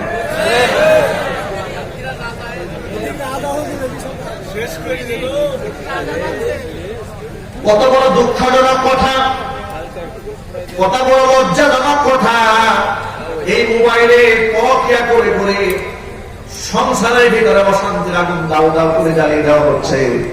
এমন ঘটনা বাংলাদেশে ঘটেছে, মা নিজের হাতে নিজের সন্তান গুলাকে জবাই করেছে পরকিয়া ঠিক রাখার জন্য। স্বামীকে হত্যা করেছে, বাচ্চা গুলাকে শেষ করে দিয়েছে। এমন জঘন্য পাপিষ্ঠ এদেশে আছে না? কেন তৈরি করবে এই সিচুয়েশনে, এই অবস্থা কেন তৈরি করবে? মিন্নির কথা আপনাদের ভুলে যাওয়ার কথা নাই। যার সাথে পরকিয়া করলাম সেও শেষ, স্বামীটাও শেষ, নিজেও কারাগারে। কি পরিণতি? ঠিক কি না? এই জাতিকে অনেক সবক শেখানো হয়েছে, জাতি শিক্ষা গ্রহণ করতে চায় না। ত্রিভুজ প্রেমের অভিশপ্ত পরিসমাপ্তি। যার সাথে পরকিয়া করেছে সেও শেষ, স্বামীটাকেও শেষ করা হয়েছে, নিজেও শেষ, নিজেও এখন ফাঁসির দণ্ডে নির্যাতিত আসামি, কারাগারের মধ্যে অসুস্থ জীবনযাপন করছে। এগুলা দেখে নারী সমাজকে শিক্ষা গ্রহণ করা উচিত। আলাদা মডার্ন বানিয়ে যারা আপনাদেরকে আধুনিক সবক শিক্ষা দিয়ে আপনাদেরকে লিভ টুগেদার শিখিয়েছে, আপনাদেরকে পার্কে পার্কে ঘোরাতে শিখিয়েছে, সিনেমার মাধ্যমে অবৈধ সংস্কৃতি যারা এদেশে আমদানি করেছে, যারা এদেশের মানুষের কোনদিন কল্যাণ চায় নাই, তারা এই জাতিকে ধ্বংস করার ষড়যন্ত্র চালিয়েছে। খাদিজাতুল কুবরা রাদিয়াল্লাহু তাআলা আনহার কথাই বলছিলাম। কেন তার এত সম্মান, এত মর্যাদা? স্বামীর প্রতি আনুগত্যশীল একজন নারী কতটা হতে পারে? হাদিসটা বুখারীতে এসেছে। আল্লাহ নবী সাল্লাল্লাহু আলাইহি ওয়াসাল্লাম হিরা গুহায় ছিলেন। খাদিজাতুল কুবরা রাদিয়াল্লাহু তাআলা আনহা নবীজির জন্য খাবার, রুটি, তরকারি রান্না করে তৈরি করে এই পাহাড় দিয়ে এতটুকু করে উঠেছে। আমার মাথায় আজও ধরে না, এই প্রশ্নের জবাব আমি পাই না। আপনারা যারা মক্কা মদিনায় গিয়েছেন, যারা আপনার হেরা গুহায় উঠেছেন নিজেরা পাহাড় দিয়ে, তারা বলতে পারবে যে এই পাহাড়টা একজন মহিলা, তাও 55 বছরের বৃদ্ধা মহিলা, কিভাবে এই পাহাড় দিয়েছে। বর্তমান তো তাও মানুষ উঠতে উঠতে কিছুটা ধার সহজ হয়েছে, কিন্তু এত বছর আগে এই পাহাড় দিয়ে একটা 55 বছরের বৃদ্ধা মহিলা কেমনে উঠলে, কিভাবে উঠেছে? শ্রেষ্ঠ অথবা ধনী নারী খাদিজাতুল কুবরা রাদিয়াল্লাহু তাআলা আনহা খাবার নিয়ে যাচ্ছিলেন। এমন সময় জিবরাইল আলাইহিস সালাতু ওয়াস সালাম আল্লাহ রাসূল সাল্লাল্লাহু আলাইহি ওয়াসাল্লামকে সালাম জানান, বললেন, ইয়া রাসূলুল্লাহ, আপনার স্ত্রী খাদিজা আপনার জন্য খাবার তৈরি করে নিয়ে আসতেছে। আপনার স্ত্রী যখন আপনার কাছে আসবে, ফাসাল্লিম আলাইহা মির রাব্বিহা ওয়া মিন্নি, আমার পক্ষ থেকে, আল্লাহর পক্ষ থেকে খাদিজাকে সালাম জানাবে। সুবহানাল্লাহ। আসতে বলে আমি হাদিসটা যখন পড়ি, সত্যিকার আমি খুবই আশ্চর্য। তিনি তো একটা মানুষ ছিলেন, খাদিজাতুল কুবরা রাদিয়াল্লাহু তাআলা। মানুষ ছিলেন না? না ফেরেশতা ছিলেন? মানুষ ছিলেন। কেমন মানুষ ছিলেন তিনি? আল্লাহ তাকে সালাম জানিয়েছে, তার স্রষ্টা, তার মুনিব আসমান থেকে জিবরিল মারফত তাকে সালাম জানিয়েছেন। আরো জোরে আল্লাহু আকবার। শুধুমাত্র সালাম জানাবেন তা নয়, আল্লাহর পক্ষ থেকে সালাম জানাবেন, আমার পক্ষ থেকে সালাম জানাবেন। ওয়াবাশশিরহা বিবাইতিন ফিল জান্নাহ, জান্নাতের ভেতরে তার জন্য একটা বালাখানার সুসংবাদ দিবে, যেখানে কোনো ক্লান্তি থাকবে না, কোনো দুঃখ থাকবে না, কষ্ট থাকবে না। সে আসতে আপনার জন্য এত ত্যাগ স্বীকার করছে, আপনার জন্য সে এত কষ্ট করে, আপনার জন্য খাবার তৈরি করে করে এই পাহাড় বেয়ে উপরে উঠে তার আনুগত্যের প্রতি আল্লাহ সন্তুষ্ট হয়েছেন। আল্লাহ তাকে জান্নাতের সুসংবাদ দিয়েছেন। খাদিজাতুল কুবরা রাদিয়াল্লাহু তাআলা আনহা যখন রাসূলের কাছে আসলেন, নবী যখন এই সংবাদটা দিলেন, খাদিজা রাদিয়াল্লাহু তাআলা আনহা আনন্দে উচ্ছ্বসিত হয়ে গেলেন। ও মা বলেন আমার, আজকে তো স্বামীর খেদমত করা, স্বামীর শুশ্রূষা করা, তাকে পানি গিয়ে দেওয়া, তার জন্য কিছু একটা করা, এটা তো কেমন যেন আনকালচার হয়ে যাচ্ছে।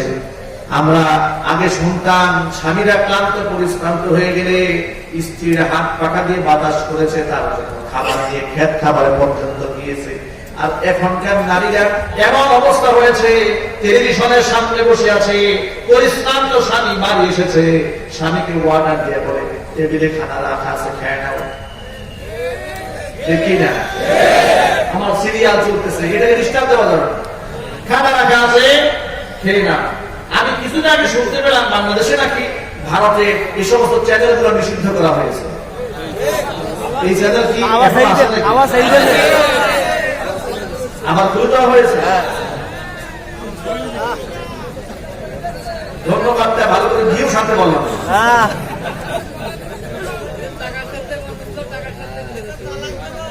প্রিয় ভাই আমার, এগুলোকে বন্ধ করেন। আমার মা বোনেরা এই সমস্ত নেশায় পড়ে পড়ে স্বামীর খেদমত ভুলে গিয়েছে, সন্তানের আদর স্নেহ পর্যন্ত ভুলে গিয়েছে। নবী করিম সাল্লাল্লাহু আলাইহি সাল্লাম বলেন, পুরুষ যখন ঘরের মধ্যে ঢোকার সময় স্ত্রীকে সালাম দিয়ে ঢোকে, যতক্ষণ স্বামী স্ত্রী ঘরের মধ্যে অবস্থান করে রহমতের ফেরেশতারা ঘরটাকে পাহারাদারি করে। এই সুযোগগুলো, এই সমস্ত কালচারগুলো আমাদের চালু করতে হবে। আজকে থেকেই শুরু করবো ইনশাআল্লাহ। পারবেন?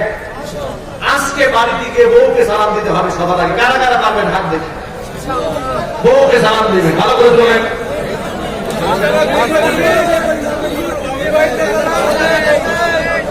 অনেক যুবকরা টেনশনে পড়ে গিয়েছে, আমরা তো প্রমাণ এখনো বিবাহ শাদী হয় নাই, আমরা সালাম দেবো কাকে? আপনার সালাম দেওয়ার লোক নাই?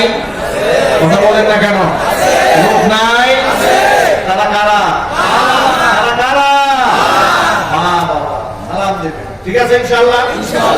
বাড়িতে ঢুকেই সালাম দিয়ে ঢুকবেন।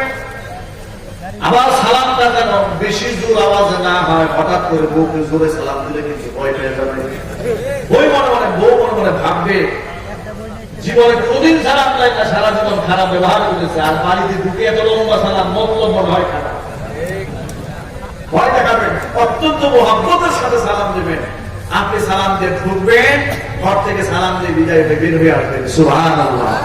তাদের জন্য সন্তানদের মাথায় হাত রেখে দোয়া করুন, আস্তাগফিরুল্লাহ দীনাকুম ওয়া খাওয়াতিম আমালিকুম। এইভাবে দোয়া করে দেবেন বাচ্চাদের জন্য। রহমতের ফেরেশতা দিয়ে আল্লাহ পাক পাহারাদারি করবেন। আর আস্তে সুবহানাল্লাহ। ঘরের মধ্যে শান্তি আসবে। খাদিজাতুল কুবরা রাদিয়াল্লাহু তাআলা আনহা আল্লাহর কাছে এত প্রিয় হলেন কেন লক্ষ্য করেন। নবী করিম সাল্লাল্লাহু আলাইহি সাল্লাম বলেন, আমি যত বছর খাদিজার সাথে সংসার করলাম, সুদীর্ঘ 15টা বছর পর্যন্ত খাদিজার সাথে আমি সংসার কাটালাম। যত গভীর রাতে আমি বাড়ি ফিরেছি, দরজার ভেতরে একবার টুকা দিতে আমার দেরি হয়েছে, আমার খাদিজা দ্বিতীয়বার টুকা দেওয়ার সুযোগ দেয় নাই, দরজা খুলে দিয়েছে। খাদিজার কাছে জানতে চেয়েছি, খাদিজা এত রাতে বাড়ি ফিরলাম, তুমি ঘুমাও নাই? খাদিজা জবাব দিয়ে বলেছিল, নবীজি মক্কার লোকেরা আপনার শত্রু হয়েছে, আপনি যখন বাড়ির বাহিরে থাকেন আমি বড় উৎকণ্ঠায় সময় কাটাই, না জানে আমার নবীজির কোনো ক্ষতি হয়ে যায় না। এই চিন্তা করে প্রচন্ড ঘুমের ব্যাগ যখন আসে, দরজার মধ্যে পিঠ লাগিয়ে থাকে, কিন্তু বিছানায় পিঠ লাগাই না। জোরে বলুন সুবহানাল্লাহ। স্বামীর খেদমতের মধ্যে মা বোনদের সম্মান রয়েছে, ইজ্জত রয়েছে। এই শিক্ষা দিল ইসলাম। আর পশ্চিমারা শিখিয়ে দিল না, স্বামীর সামনে খেদমত করার দরকার নাই, তাড়াতাড়ি চাকরি নাও। পুরুষে যেমন বাহিরে থাকে তুমিও বাহিরে থাকো। কিন্তু আসল কাহিনী কোন জায়গায় ঘুরেছে লক্ষ্য করেন। বাড়িতে থাকলে চা বানিয়ে দিত স্বামীর সামনে, আর অফিসে থাকার কারণে এখন স্বামীর সামনে চা বানিয়ে না দিয়ে বসের সামনে চা বানিয়ে দেয়। কাজ কিন্তু আগের চাই, ঠিক কিনা বলেন? কাজ কিন্তু ঘুরে ফিরে আগেরটা। স্বামীর সামনে হাসে না, কিন্তু বসের সামনে গেলে কৃত্রিম একটা ভেটকি হাসি যদি না আসে, এটাকে যদি একটু কৃত্রিম ভাবে সাজায় দেয়, এটাকে হাসি থাকে না, ভেটকি হয়। আপনারা এটা কি বলেন? কৃত্রিম হাসি দিচ্ছে বসের সামনে। কেন? বসকে খুশি রাখতে হবে। এখন আপনারা বলেন, বসের সামনে চা দিয়ে হাসি দিয়ে বসের মন জোগানোর মধ্যে সম্মান, নাকি স্বামীর সামনে চা বানিয়ে হাসি দিয়ে স্বামীর মন জোগানোর মধ্যে সম্মান? কোন জায়গায় সম্মান? ওরা উপহার দিল চাকরির মধ্যে সম্মান, এরা চাকরির মধ্যে সম্মান তালাশ করছে। এর দ্বারা কি হয়েছে? চাকরির মধ্যে যে সমস্ত মেয়েরা চাকরি করে, যেহেতু শরঈ বিধান অধিকাংশ মেয়েরা মেনটেন করে না, না করার কারণে দেশের অধিকাংশ নারী কর্মকর্তারা পুরুষ কলিগ দ্বারা নির্যাতনের শিকার হয়।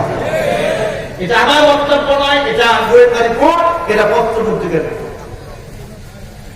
আমি আমার মা বোনদেরকে বলবো, মা বোনেরা, স্বামীর প্রতি শ্রদ্ধাশীল হন। স্বামী যদি জালেম হয়, আপনি যদি সবর করতে পারেন, ধৈর্য ধারণ করতে পারেন, আসিয়া আলাইহিস সালাতু ওয়াস সালামের সাথে আল্লাহ জান্নাত দিয়ে দিবে। কোরআন মাজিদ আল্লাহ রাব্বুল আলামিন আসিয়া আলাইহিস সালাতু ওয়াস সালামের কথা বলতে গিয়ে বলেন, ওয়া দারাবাল্লাহু মাসালান লিল্লাযীনা আমানু ইমরাআতা ফিরআউন ইয ক্বালাত রাব্বি ইবনি লি ইনদাকা বাইতান ফিল জান্নাহ ونجني من فرعون وعمله ونجني من القوم الظالمين। আল্লাহ পাক বলেন, তামাম পৃথিবীর সমস্ত ঈমানদার নারী পুরুষের জন্য ফিরআউনের স্ত্রীকে আমি ঈমানদারদের মডেল হিসেবে উল্লেখ করলাম। ফিরআউনের স্ত্রী ঈমানদারদের নমুনা। দারাবাল্লাহু মাসালান লিল্লাযীনা আমানু, ঈমানদারদের জন্য নমুনা। তার স্বামী তাকে নির্যাতন করেছে, বৃদ্ধা মহিলা আসিয়াকে শারীরিক নির্যাতন করেছে, মানসিক নির্যাতন করেছে। ফিরআউন তাকে মারতে মারতে নিয়ে যখন ক্লান্ত হয়েছে, তাফসীর ইবনে কাসিরের মধ্যে এসেছে, এলাকার লোকদের ডেকেছে, তার সৈন্য সামন্তকে ডেকে বলেছে, আসিয়াকে ধর, তাকে রশি দিয়ে বাহিরে নিয়ে পিটা, এত জোরে জোরে আঘাত করবি যাতে করে আসিয়ার চিৎকারের আওয়াজ আমি আমার সিংহাসনে বসে বসে শুনতে পাই। জোরে জোরে বলেন নাউযুবিল্লাহ। আসিয়া আলাইহিস সালাতু ওয়াস সালাম যখন তাকে নির্যাতন করা হচ্ছিল, ফিরআউন ওয়াদা দিয়ে দিল, আসিয়া ডান হাতের মধ্যে পেরাক দিয়ে জমিনের সাথে দাবায় দেন। ডান হাতের মধ্যে পেরাক দাবিয়ে দিল, বাম হাতের মধ্যে পেরাক, ডান পায়ের মধ্যে পেরাক, বাম পায়ের মধ্যে পেরাক, পেরাক দিয়ে জমিনের সাথে আটকাই দিয়েছে। প্রচন্ড খরচ, তাদের ভেতরে মরপান করে, পেরাক দাবায় দিয়ে রড দিয়ে পিঠায় চাবুক দিয়ে আঘাত করে, দেহ থেকে রক্ত ফিনকি দিয়ে বের হয়ে যায়। আসিয়া আলাইহিস সালাতু ওয়াস সালাম যখন বুঝতে পারলেন হয়তো জমিনের মধ্যে আমার থাকা হবে না, যে কোনো মুহূর্তে আমি বিদায় হয়ে যেতে পারি, আসিয়া আলাইহিস সালাতু ওয়াস সালাম আল্লাহর কাছে কি সুন্দর দোয়া করলেন, রব্বি বিনি ইনদাকা বাইতান ফিল জান্নাহ।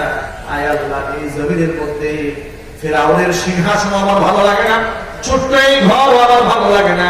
রব্বুল আলামিন, তুমি যেখানে আছো, তোমার পাশাপাশি, তোমার কাছাকাছি আমি আসিয়ার জন্য একখানা ঘর বানিয়ে দাও।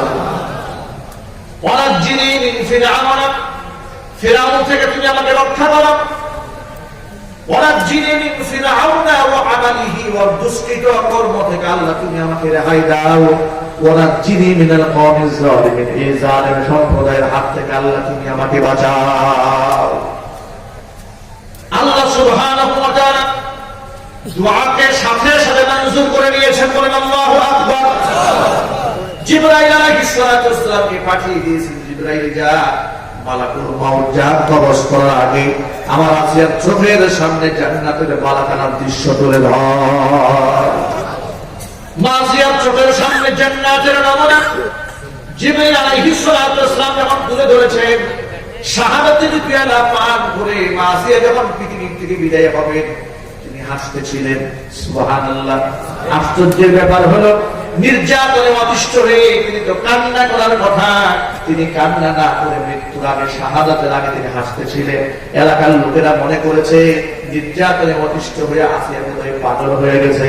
আমার আল্লাহ পাক কিয়ামতেও ডেকে বলেছেন, না আসিয়া পাগল হয় নাই, আমি আমার আসিয়ার চোখের সামনে জান্নাতীর এমন নমুনা তুলে ধরেছি যে দৃশ্য দেখে আসিয়ার অন্তরে সমস্ত দুঃখ কষ্ট দূর হয়ে গেছে। জান্নাতি তৃপ্তির হাসি তার মুখের মধ্যে আমি আল্লাহ ফুটিয়ে দিয়েছি। আমার কঠিন সময় আমল করলে আমলের দাম বেড়ে যায়, মর্যাদা বেড়ে যায়। ও যুবকেরা, আজকের সমাজের মধ্যে ইসলাম নিয়ে চলা বড় কঠিন, বদ্দিন নিয়ে চলা সহজ। দাঁড়িয়ে পেশাব করবেন অসুবিধা নাই, দাঁড়িয়ে পায়খানা করবেন তাতেও সমস্যা নাই, দাড়ি কামায় ফেলবেন তাতেও কোনো সমস্যা নাই, দাঁড়িয়ে দাঁড়িয়ে সিগারেট পান করবেন, গাঁজা খাবেন তাতেও সমস্যা নাই। কিন্তু টাকনুর উপরে কাপড় পরে মুখের মধ্যে দাড়ি, মাথার মধ্যে টুপি নিয়ে চলা বড় কঠিন হয়ে দাঁড়িয়েছে। তাই বললে ঘাবড়ে যাওয়ার কোনো কারণ নাই। আমার আপনার নবী বিশ্বনবী মুহাম্মদ রাসূলুল্লাহ সাল্লাল্লাহু আলাইহি সাল্লাম বলেছেন, সায়াতিয়ান্না আলান নাসি জামানুন আস-সাবিরু ফীহি আলা দীনিহি কাল কাবিদি আলাল জামারি। আল্লাহ নবী সাল্লাল্লাহু আলাইহি সাল্লাম বলেন, আমার উম্মতের উপরে অচিরেই এমন একটা সময় আসবে, নিজের দ্বীনের উপর অবিচল থাকা, অটল থাকার মানে হচ্ছে কাল কাবিদি আলাল জামারি, জ্বলন্ত অগ্নিস্ফুলিঙ্গ হাতের মধ্যে ধারণ করা অবস্থা এমন পর্যায়ে দাঁড়া যাবে, সকালবেলা মুমিন থাকবে, বিকালে কাফের হয়ে যাবে, বিকালবেলা মুমিন থাকবে, সকালে কাফের হয়ে যাবে। ঈমান নিয়ে সকালে বের হবে, কিন্তু বিকালবেলা ঈমান নিয়ে বাড়ি ফিরতে পারবে না। ঈমান বিক্রি করে কাফের হয়ে ঘরের মধ্যে আসবে।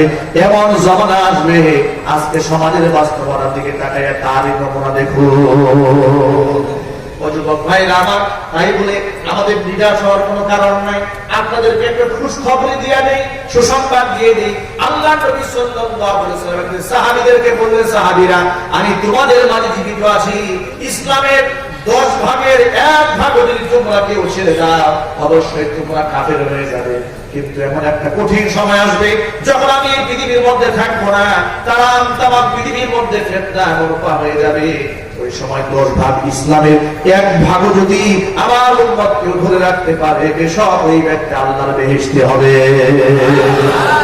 অতএব হে যুবকেরা, আজকে তো 100% ইসলাম নিয়ে হয়তো আমি আপনি থাকতে পারবো না, কিন্তু যতটুকু সম্ভব আমার নাক দিয়ে শ্বাস প্রশ্বাস যতক্ষণ পর্যন্ত যাওয়া আসা করবে, ততক্ষণ পর্যন্ত আমি চেষ্টা করব আল্লাহ নবীর সুন্নতের বাহিরে কোনো কাজ করব না। রাজি আছেন যারা যারা হাত দেখতে চায়?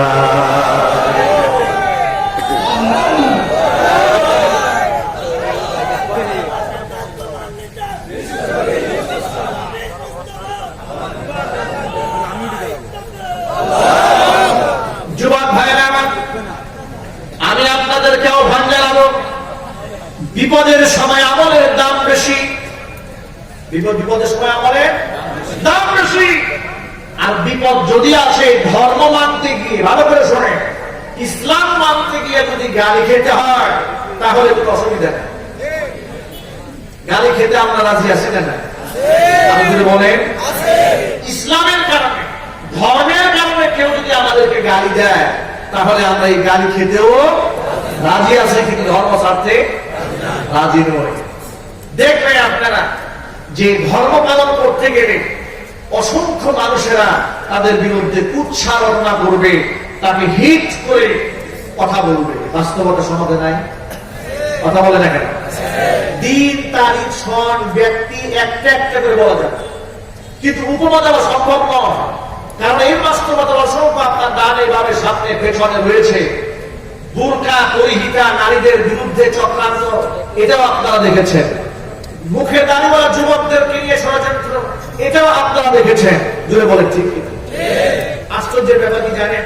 এই যুবকরা যখন ইসলামপন্থী হওয়ার কাতারে এসে সামিল হতে চায়, রাসূল পাক সাল্লাল্লাহু আলাইহি ওয়াসাল্লামের আদর্শ নিয়ে যখন বাঁচতে চায়, তখন এই যুবকদেরকে পিছিয়ে দেওয়ার জন্য একটা টিম আছে বাংলাদেশে। এরা বলে এরা জঙ্গিবাদের দিকে ধাবিত হচ্ছে। নাউযুবিল্লাহ, জুড়ে বলে, জুড়ে বলে নাউযুবিল্লাহ। এমনকি ওরা একটা বিজ্ঞাপন বের করেছে, আমি আশ্চর্যান্বিত হয়েছে সেই বিজ্ঞাপনটা দেখে। বিজ্ঞাপনের মধ্যে মেসেজ দেওয়া হয়েছে, একটা ছেলে হঠাৎ করে ঘরের মধ্যে ঢুকে নিজের হারমোনিয়াম ছিল, হারমোনিয়ামটা ভেঙে ফেলল। ঘরের মধ্যে চুপচাপ বসে 5 ওয়াক্ত নামাজ পড়ে মসজিদে গিয়ে মাথার মধ্যে টুপি দিয়েছে, কাঠের উপরে কাপড় পড়েছে। মা বলছে, ব্যাপারটাকে আমার ছেলে গান বাজনা করে না কেন, আমার ছেলে এখন গান শুনে না কেন, হারমোনিয়াম ভেঙে ফেললো কেন? উৎকণ্ঠায় হচ্ছে, বিজ্ঞাপনে দেওয়া হচ্ছে, হঠাৎ করে গান বাজনা ছেড়ে দিয়ে আপনার ছেলে যদি মসজিদমুখী হওয়া শুরু করেছে, বুঝে নেবেন আপনার ছেলে জঙ্গি হওয়ার প্রথম ধাপে পদার্পণ করেছে। আপনারা বলেন, এই বিজ্ঞাপন যে লোকটা বানিয়েছে, যারা বানিয়েছে, যে চক্র বানিয়েছে, এরা মানুষ না শয়তান? বলতে হবে, ওরা দেশের শত্রু, ধর্মের শত্রু, আদর্শের শত্রু, স্বাধীনতা সার্বভৌমত্বের শত্রু। এরাই দেশের মধ্যে জঙ্গিবাদ সৃষ্টি করে। কথা বলতে হবে, ঠিক কি? যুবকের আমার শোনেন, ধর্মের জন্য আপনি যখন এই গাড়িটা ফেলেন, কষ্ট পাওয়ার কোনো কারণ নাই। তার কারণটা বলি, বিশ্বনবী সাল্লাল্লাহু আলাইহি সাল্লামকে তো পাগল বলা হয়েছে, উম্মাদ বলা হয়েছে, মাধ্যম বলা হয়েছে, বলা হয়েছে তোমাকে জিনে ধরেছে। জোরে জোরে বলেন নাউযুবিল্লাহ। আল্লাহ পাক তার নবীকে সান্ত্বনা দিলেন, কোরআনের আয়াত নাযিল করেন। আল্লাহ বলছে, ওয়ালাকাদ আরসালনা মিন ক্বাবলিকা ফী শিয়াইল আউয়ালিন ওয়া মা ইয়াতিহিম মির রাসূলিন ইল্লা কানু বিহি ইস্তাহজিউন। আমি আপনার পূর্বে অনেক নবী রাসূলকে বিভিন্ন গোত্রের মধ্যে পাঠিয়ে দিয়েছি। ওয়া মা ইয়াতিহিম মির রাসূলিন, এমন কোন রাসূল আসে নাই, ইল্লা কানু বিহি ইস্তাহজিউন, যাকে নিয়ে পৃথিবীতে তামাশা করা হয় নাই। তামাশা করা হয়েছে সবাইকে নিয়ে। আজকেও দেখবেন খেতনা আলেম, জগৎ বিখ্যাত দায়ীদেরকে নিয়ে তামাশা করা হয়, ব্যঙ্গ করা হয়, বিদ্রুপ করা হয়। যারা বলে ঠিক কিনা? ওরা তাদেরই উত্তরসূরি। নবী রাসূলদেরকে নিয়ে যারা ব্যঙ্গ করেছে, বর্তমান সমাজে যারা আলেমদেরকে নিয়ে ব্যঙ্গ করে, ওরা আবু জেহেলের জাতিভূত। অতএব আবু জেহেলের নাতিপুতি সমাজে যেমন আছি, আল্লাহ নবী সাল্লাল্লাহু আলাইহি ওয়াসাল্লামের আদর্শের শহীদ সমাজের মধ্যে আছে। অতএব আমি সকল ভাইদেরকে বলবো, মা বোনদেরকে বলবো, মা বোনেরা কঠিন সময় আমল করে আসিয়া আলাইহিস সালাতু ওয়াসসালাম তামাম পৃথিবীর সমস্ত ইমানদারদের জন্য মডেল হয়েছেন। আজকেও বর্তমান জমিনের মধ্যে ঈমান নিয়ে চলা, ধর্মের পক্ষে কথা বলা, ধর্ম নিয়ে চলা কঠিন হয়েছে। তাই বলে আমরা কেউ ধর্ম ছেড়ে দেব না। আমাদের সম্পর্ক থাকবে মসজিদের সাথে, সম্পর্ক থাকবে হক্কানে আলেমদের সাথে। আমরা হাতে হাত রাখবো, কাঁধে কাঁধ মিলাবো। আমাদের মধ্যে শত্রুতা, দলাদলি, ভাগাভাগি, এটা আলিয়ার হুজুর, এটা কওমি হুজুর, এটা ওহাবি হুজুর, এটা সুন্নি হুজুর, এই সমস্ত বিভক্তি বাংলাদেশ থেকে বন্ধ করতে হবে। বন্ধ করার সময় এসেছে। আর বিভাজন না, আর কত মার খেলে। কিছুদিন সুন্নি আলেম মার খায়, ওহাবিরা টাকায়, কিন্তু ওহাবি মার খায়, সুন্নি টাকায়। এটার নাম কি ইসলাম? যদি বলেন না এটার নাম ইসলাম, এটার নাম ইসলাম নয়। ইসলামের মধ্যে যেখানে শত্রুর জন্য উদারতা রয়েছে, আর সেখানে আমার পীরের মুরিদ না অন্য পীরের মুরিদ, তাকে দেখলেই মাথা নষ্ট হয়ে যায়। কথা বলে না কেন? আছে না নাই? এই মনের মধ্যে সংকীর্ণতা দূর করতে হবে। মনটাকে উদার করেন, মানুষকে ভালোবাসতে শিখুন, ভাই ভাই মহাব্বত করতে শিখুন। উঁচা টুপি, বুল টুপি, লম্বা টুপি, পাগড়িওয়ালা, পাগড়ি ছাড়া, এগুলাকে দেখে মানুষকে বিভিন্ন ভাগে বিভক্ত না করে একটু এটা কি চিন্তা করতে পারেন না যে এই লোকটার মাথায় তো উঁচা টুপি আছে, টুপি আছে, তো সেই লোকটা তো অন্তত পক্ষে তার চেয়ে ভালো, যার মাথায় টুপি নেয়। ঠিক কিনা? কথা বলতে হবে। এতটুকু সমাজ নাই। রাসূলের আদর্শ দেখো আপনার মতো জনশুদ্ধ হয়ে গেল। এগুলা বিভাজন বন্ধ করে মহব্বত রাখেন সমাজে, তাহলে এই সমাজে ইসলামের গতিকে কেউ দমিয়ে রাখতে পারবে না। ইসলামের বিজয় পতাকা এই মাটিতে উড়বে, এবং সেটা এই শতাব্দীতেই উড়বে, এবং সেটা বর্তমান সমাজের যুব সমাজের হাতে উড়বে। ইনশাআল্লাহ বলতে হবে। যুব সমাজে কোরআনের প্রতি যে আকর্ষণ বর্তমান বাংলাদেশে সৃষ্টি হয়েছে, কোরআনের তাফসীর মাহফিলে যেভাবে বাপ ভাঙ্গা জোয়ারের মতো যুবকরা এখন কমছে আলেমদের বক্তব্য চলছে। কয়েকদিন আগে দেখেছে বাংলাদেশের জনৈক বড় এক লিডার, তিনি বলেছেন ছোটবেলায় এই দেশে কত গান ছিল, ঠিক কি না? কত রকম যাত্রাপালা ছিল, কত রকম নাটক ছিল, বাউল গানের মঞ্চ ছিল, সব শেষ হয়ে গেছে। ওয়াজ মাহফিল সব খেয়ে ফেলছে। ওয়াজ মাহফিলে কে বলেছে কাজ হয় না? তোমরা বুঝতে পারো না, বাতিলরা ঠিকই বুঝতে পারে, এই জন্য ওরা ওয়াজ সহ্য করতে পারে না। কিন্তু লাভ নাই। সকল ভাইদেরকে বলি, ইসলাম তো আল্লাহ, কার বাপদাদার একক সম্ভব নয়। ইসলামের আলো নিভিয়ে দেওয়ার ষড়যন্ত্র হয়েছে 1000 বছর আগে। যারা নিভিয়ে দিতে চেয়েছে তারা ইতিহাসে নিকৃষ্ট মতলবে হারিয়ে গিয়েছে। ইসলাম আজও আছে না নাই? রাষ্ট্র বাংলাদেশ থেকে ইসলাম বিদায়ের ষড়যন্ত্র যারা করছে, তারা একদিন ইতিহাসের ডাস্টবিনে নিক্ষিপ্ত হবে, মুখ থুবড়ে পড়ে থাকবে, আর ইসলামের পতাকা জমিনের মধ্যে উঠবে। সেই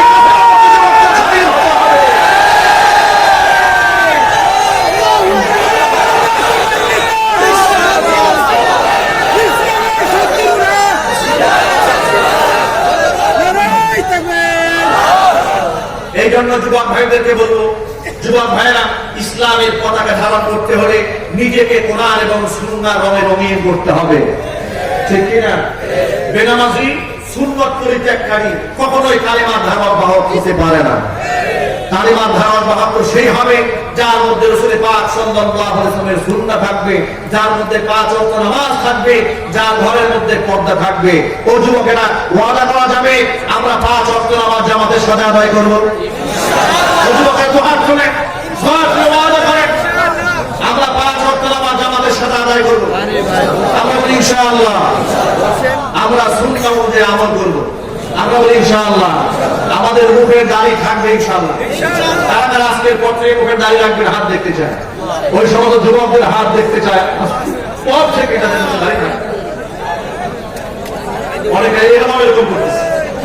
আমার খুব চালাক, উনি মনে মনে ভাবছেন আমি খুব চালাক। সুন্নাহ পরিত্যাগ করার জন্য কৌশল অবলম্বন করার নাম তো চালাকি নয়, এটা তো শয়তানি, ঠিক না? আপনি গর্বের সাথে বলবেন আমি আমার রাসূলের আদর্শের সৈনিক, আজকের পর থেকে অবশ্যই আমার মুখে দাঁড়িয়ে থাকবে। আজকে ছেলেরা তো হাত দেখছে।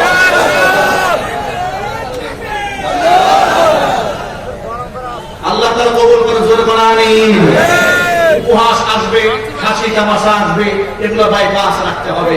আমরা রাসূলকে ভালোবাসি, নবীর সুন্নাহ দিয়ে আমরা আমাদের দেশ, সমাজ, পরিবার, ব্যক্তি জীবন, রাজনৈতিক জীবন সমস্ত অঙ্গনকে আলোকিত করতে চাই। আল্লাহ পাক যেন সেই তৌফিক আমাদেরকে দান করেন, জোরে বলেন আল্লাহুম্মা আমিন। প্রিয় ভাইরা আমার, সাতক্ষীরা সদরে আজকের এই মাহফিলে এসে আমি অত্যন্ত আনন্দিত হয়েছি। আমার ভাই মনোয়ার হোসেন মুমিন ভাই বাংলাদেশের যুব সমাজের অত্যন্ত পরিচিত লোক, প্রাঞ্জল ভাষায় গোটা দেশব্যাপী তিনি কথা বলেন। তিনি আবদার জানিয়েছেন এই মাহফিলে খুব রিসেন্টলি অল্প কিছুদিনের ব্যবধানে দেখতে নেওয়া হয়েছে। আমি অনেক কষ্ট করে এসেছি। আল্লাহ সুবহানাহু ওয়া তাআলা কোরআন সুন্নাহর প্রতি আপনাদের যে মহব্বত দিয়েছেন, যে ভালোবাসা দিয়েছেন, আপনাদের এই উপস্থিতি দেখে আমার মনটা ভরে গিয়েছে। আমি চাই সাতক্ষীরার মাটি ইসলামের ঘাঁটি হোক। এটাকে আপনারা বহুবার প্রমাণ দিয়েছেন, ভবিষ্যতেও দিতে হবে। ইসলাম বিদ্বেষী কোন কর্মকাণ্ড সাতক্ষীরার মাটিতে ঘটতে দেওয়া যাবে না।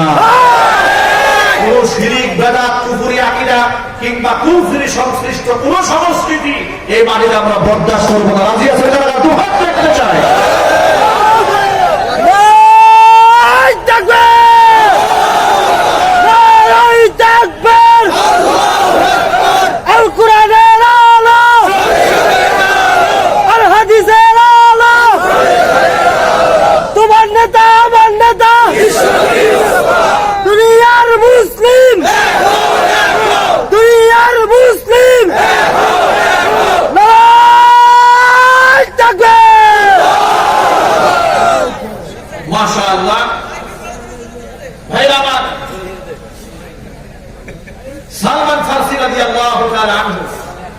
রাসূল পাক সাল্লাল্লাহু আলাইহি ওয়াসাল্লামের একজন বয়োজ্যেষ্ঠ সাহাবী, তিনি বিদেশি মেহমানদের সাথে একই দস্তরখানায় খাবার খাচ্ছিলেন।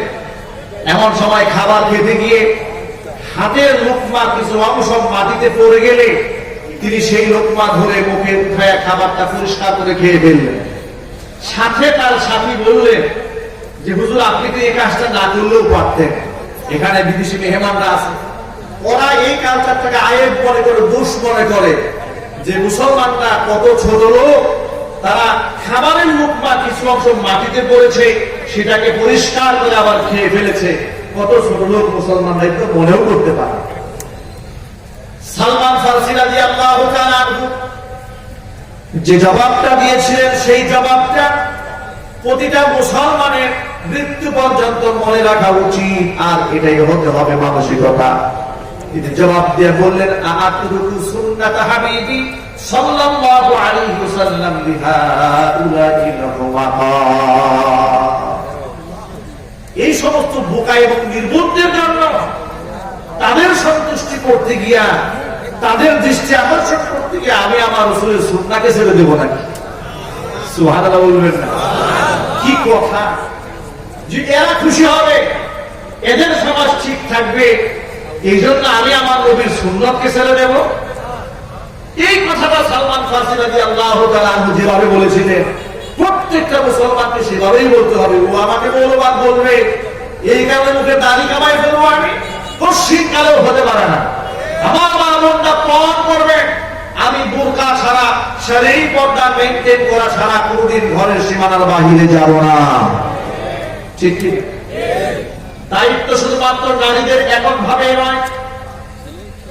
অনেক মা বোনটা আমাদেরকে নক করে বলেন, আমরা তো পর্দা করতে চাই, কিন্তু স্বামীর সংসার থেকে আমরা পর্দা করতে পারি না। স্বামী আমাদেরকে সহযোগিতা করে না, স্বামী আমাদেরকে পর্দা করার সুযোগ দেয় না। এমন জালেম সমাজে নাই? কথা বলতে হবে না? তাদের জন্য নবীজির হাদিস শোনায় দেই। আল্লাহর নবী বলেন, আলা কুল্লুকুম রাঈন ওয়া কুল্লুকুম মাসউলুন আন রাইয়াতিহি। জেনে রেখো, তোমরা প্রত্যেকেই দায়িত্বশীল। কিয়ামতের মাঠে প্রত্যেককেই তার আপন দায়িত্বের ব্যাপারে আল্লাহর আদালতে জবাবদিহিতা করতে হবে। ঘরের একজন স্বামীকে, কর্তাকে তার পরিবারস্থ মানুষের ব্যাপারে আল্লাহর আদালতে জবাব দিতে হবে। একজন আলেমকে, একজন এলাকার লিডারকে, নেতাকে তার অঙ্গনের মানুষের ব্যাপারে জবাব দিতে হবে আল্লাহর আদালতে। কুরআন মাজিদে আল্লাহ পাক বলেন, শুধু নিজেকেই বাঁচালে হবে না, আনফুসাকুম ওয়া আহলিকুম নারা। নিজেদেরকে বাঁচাও, পরিবারের সদস্যদেরকে জাহান্নামের আগুন থেকে বাঁচাও। জাহান্নামের আগুন বরদাস্ত করার মতো ক্ষমতা আমাদের কারো আছে? প্রিয় ভাইরা, আল্লাহর নবী, যার গায়ে কোনো সগীরা কবিরা, জাহিরি বাতিনি কোনো গুনাহ ছিল না, সেই নবী 5 ওয়াক্ত নামাজের পরে জাহান্নামের আগুন থেকে পানাহ চেয়েছেন। হাদিসটা জাবের রাদিয়াল্লাহু তাআলা বর্ণনা করেছেন।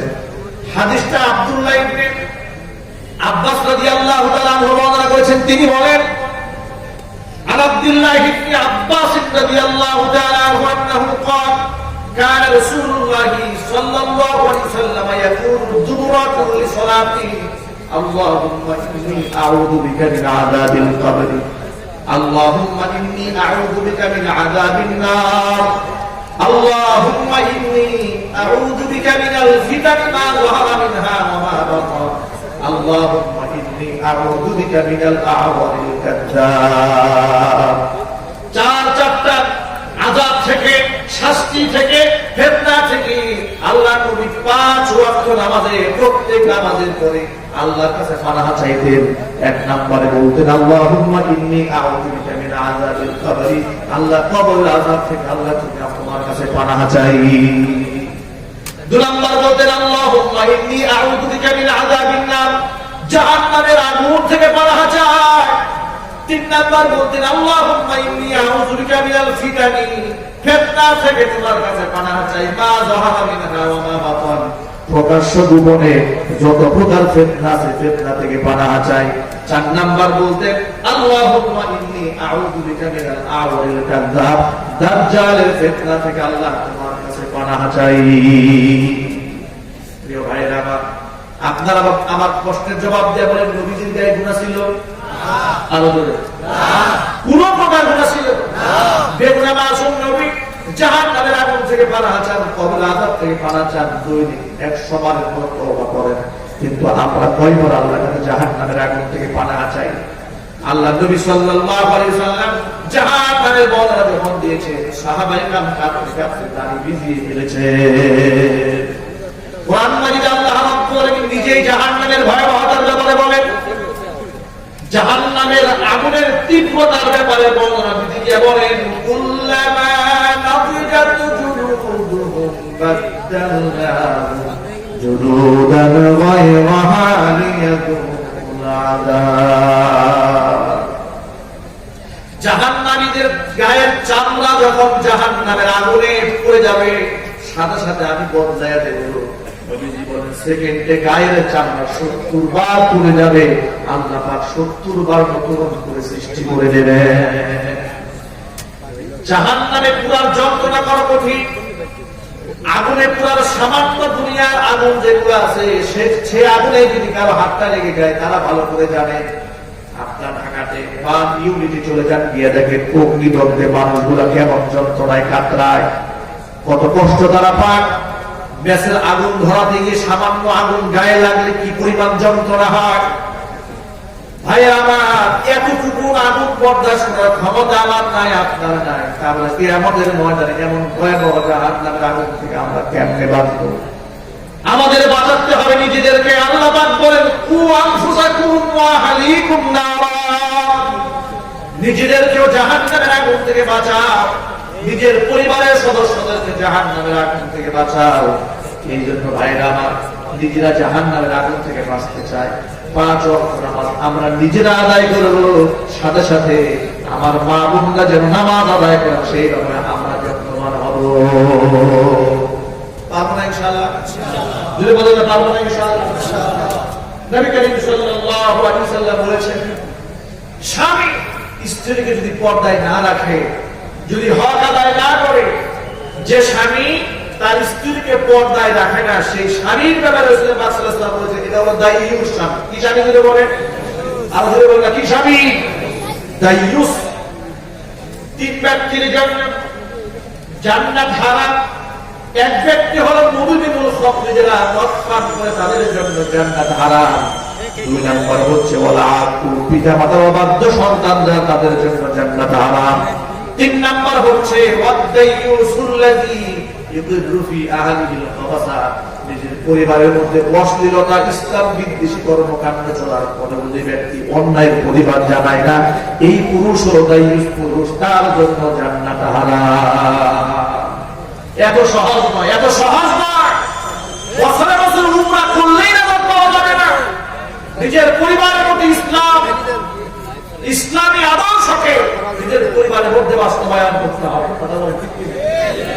নিজে মসজিদের সভাপতি হওয়ার জন্য পাগল, কিন্তু গায়ে হলুদের অনুষ্ঠান করে, মাইক বাজিয়ে, ঢোল তবলা বাজিয়ে এলাকার মধ্যে বিশৃঙ্খলা সৃষ্টি করে, আসে না নাই? এগুলা যদি আপনি বদলাতে না পারে, তাহলে সভাপতি আর সেক্রেটারি হওয়ার যোগ্যতা আপনার নাই। মনে রাখবেন, আজকে আমরা নিজেরা যদি আমাদের সন্তানদের ভবিষ্যৎকে ঠিক না করি, তাহলে কি হবে?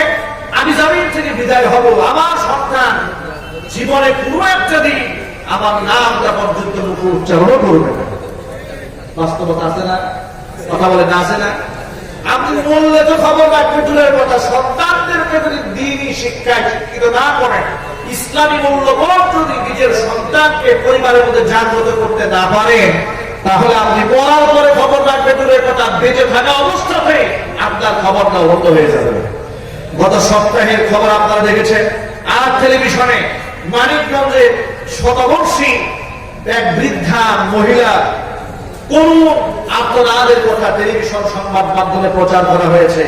মহিলার 8টা সন্তান, 6টা ছেলে, 2টা মেয়ে।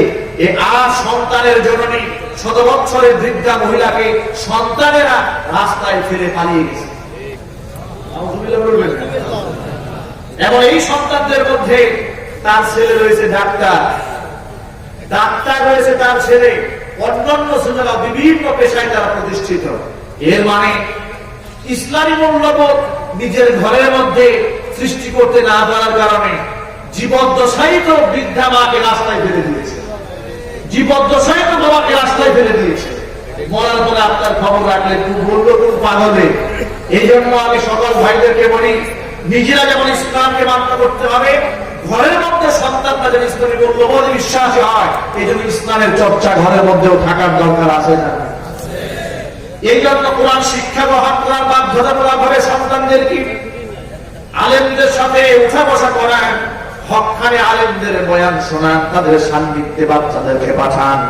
সৎসঙ্গে সৎসর্গবাদ, সৎসঙ্গে সর্বনাশ হয়ে যায়।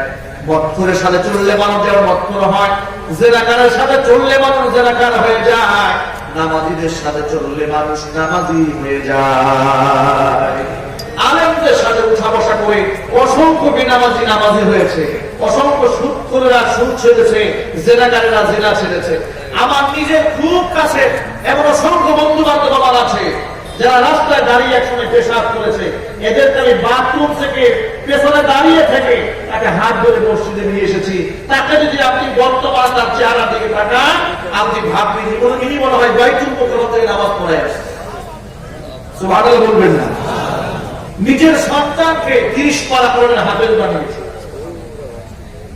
আমি তাকে দেখেছি, সে রাস্তায় দাঁড়িয়ে পেশাব করেছে, আমি সেখানে দাঁড়িয়েছিলাম তার পেছনে, তাকে ধরার জন্য। আমি এলাকার মধ্যে টার্গেট করতাম এক সময় যে এই লোকের নামাজে আনবো। আমি খবর দিতাম, সে কি করে, এলাকার লোকেরা বলতো হুজুর এই লোকেরা আপনি জীবনের নামাজে বানাতে পারবেন না, তার কারণ সে আলেম দেখলে দৌড় দেয়, আলেমের ধারে কাছে বসে না। আমি বললাম কোন জায়গায় দৌড় যাবে, সেখানে যাবো। একদিন গিয়ে দিকে রাস্তা ধারে সিগারেট টানতেছে, আমি ওই অবস্থায় তার কাছে গেছি, গিয়ে বললাম ভাই আজান হয়েছে, চলে নামাজ যাবো। সে বলে হুজুর আমার হাত ভালো না, হাতে বন্ধ, মুখে বিধি খেয়েছি, প্যান্ট ভালো না। আমি বলছি প্যান্টে না অবস্থায় আপনার জন্য নামাজ যায় চলে। তাকে এভাবে ধরলাম, তিনি ওয়াদা করলেন ঠিক আছে আজকে যাবো না, আমি আরেকদিন যাবো। এভাবে ধীরে ধীরে ধীরে ধীরে তাকে টেনে আনতে আনতে এক সময় এমন পরিবর্তন সাধিত হলো, নিজের সন্তানকে মাদ্রাসায় দিয়েছে। 2 বছর আগে আমাকে ফোন করেছে, হুজুর আমার ছেলে তো 30 পারা পড়ে হাফেজ হয়ে গেছে। কে বলেছে আপনি মানুষকে কাছে টানলে মানুষ আপন হবে না? কে বলেছে ভালো মানুষের সান্নিধ্যে মানুষ ভালো হয় না? কে বলেছে আপনাকে? পেশাবখানায় গেলে পেশাব যদি আপনি গায়ের মধ্যে নাও রাখেন, দুর্গন্ধ আপনার নাকে লাগবে, ঠিক কি না? আতরের দোকানে গেলে আতর খুশবু যদি গায়ে নাও রাখেন, আতরের গান আপনার নাকে আসবে। নেককার মানুষের সান্নিধ্যে গেলে নামাজ না করলেও, নেক কাজ না করলেও, নেক কাজ করার লোক অন্তরের মধ্যে সৃষ্টি হবে।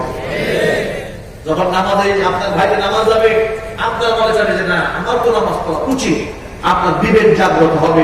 এজন্য আপনার সন্তান কার সাথে উঠা বসা করছে, তার বন্ধুটাকে এটা এখন থেকেই পর্যবেক্ষণে রাখতে হবে, ঠিক কি? তাহলে সন্তান নষ্ট হবে না, সন্তান মানুষের মতো মানুষ হবে। আমরা চাই কিনা জুড়ে বলবো? কারা কারা চান আমাদের সন্তান মানুষ হোক, সভ্য হোক, নম্র হোক, সুশীল হোক, ইসলামপন্থী হোক, প্রাণপ্রেমিক হোক, নাস্তিক না হোক? আমরা চাই কিনা জুড়ে বলে?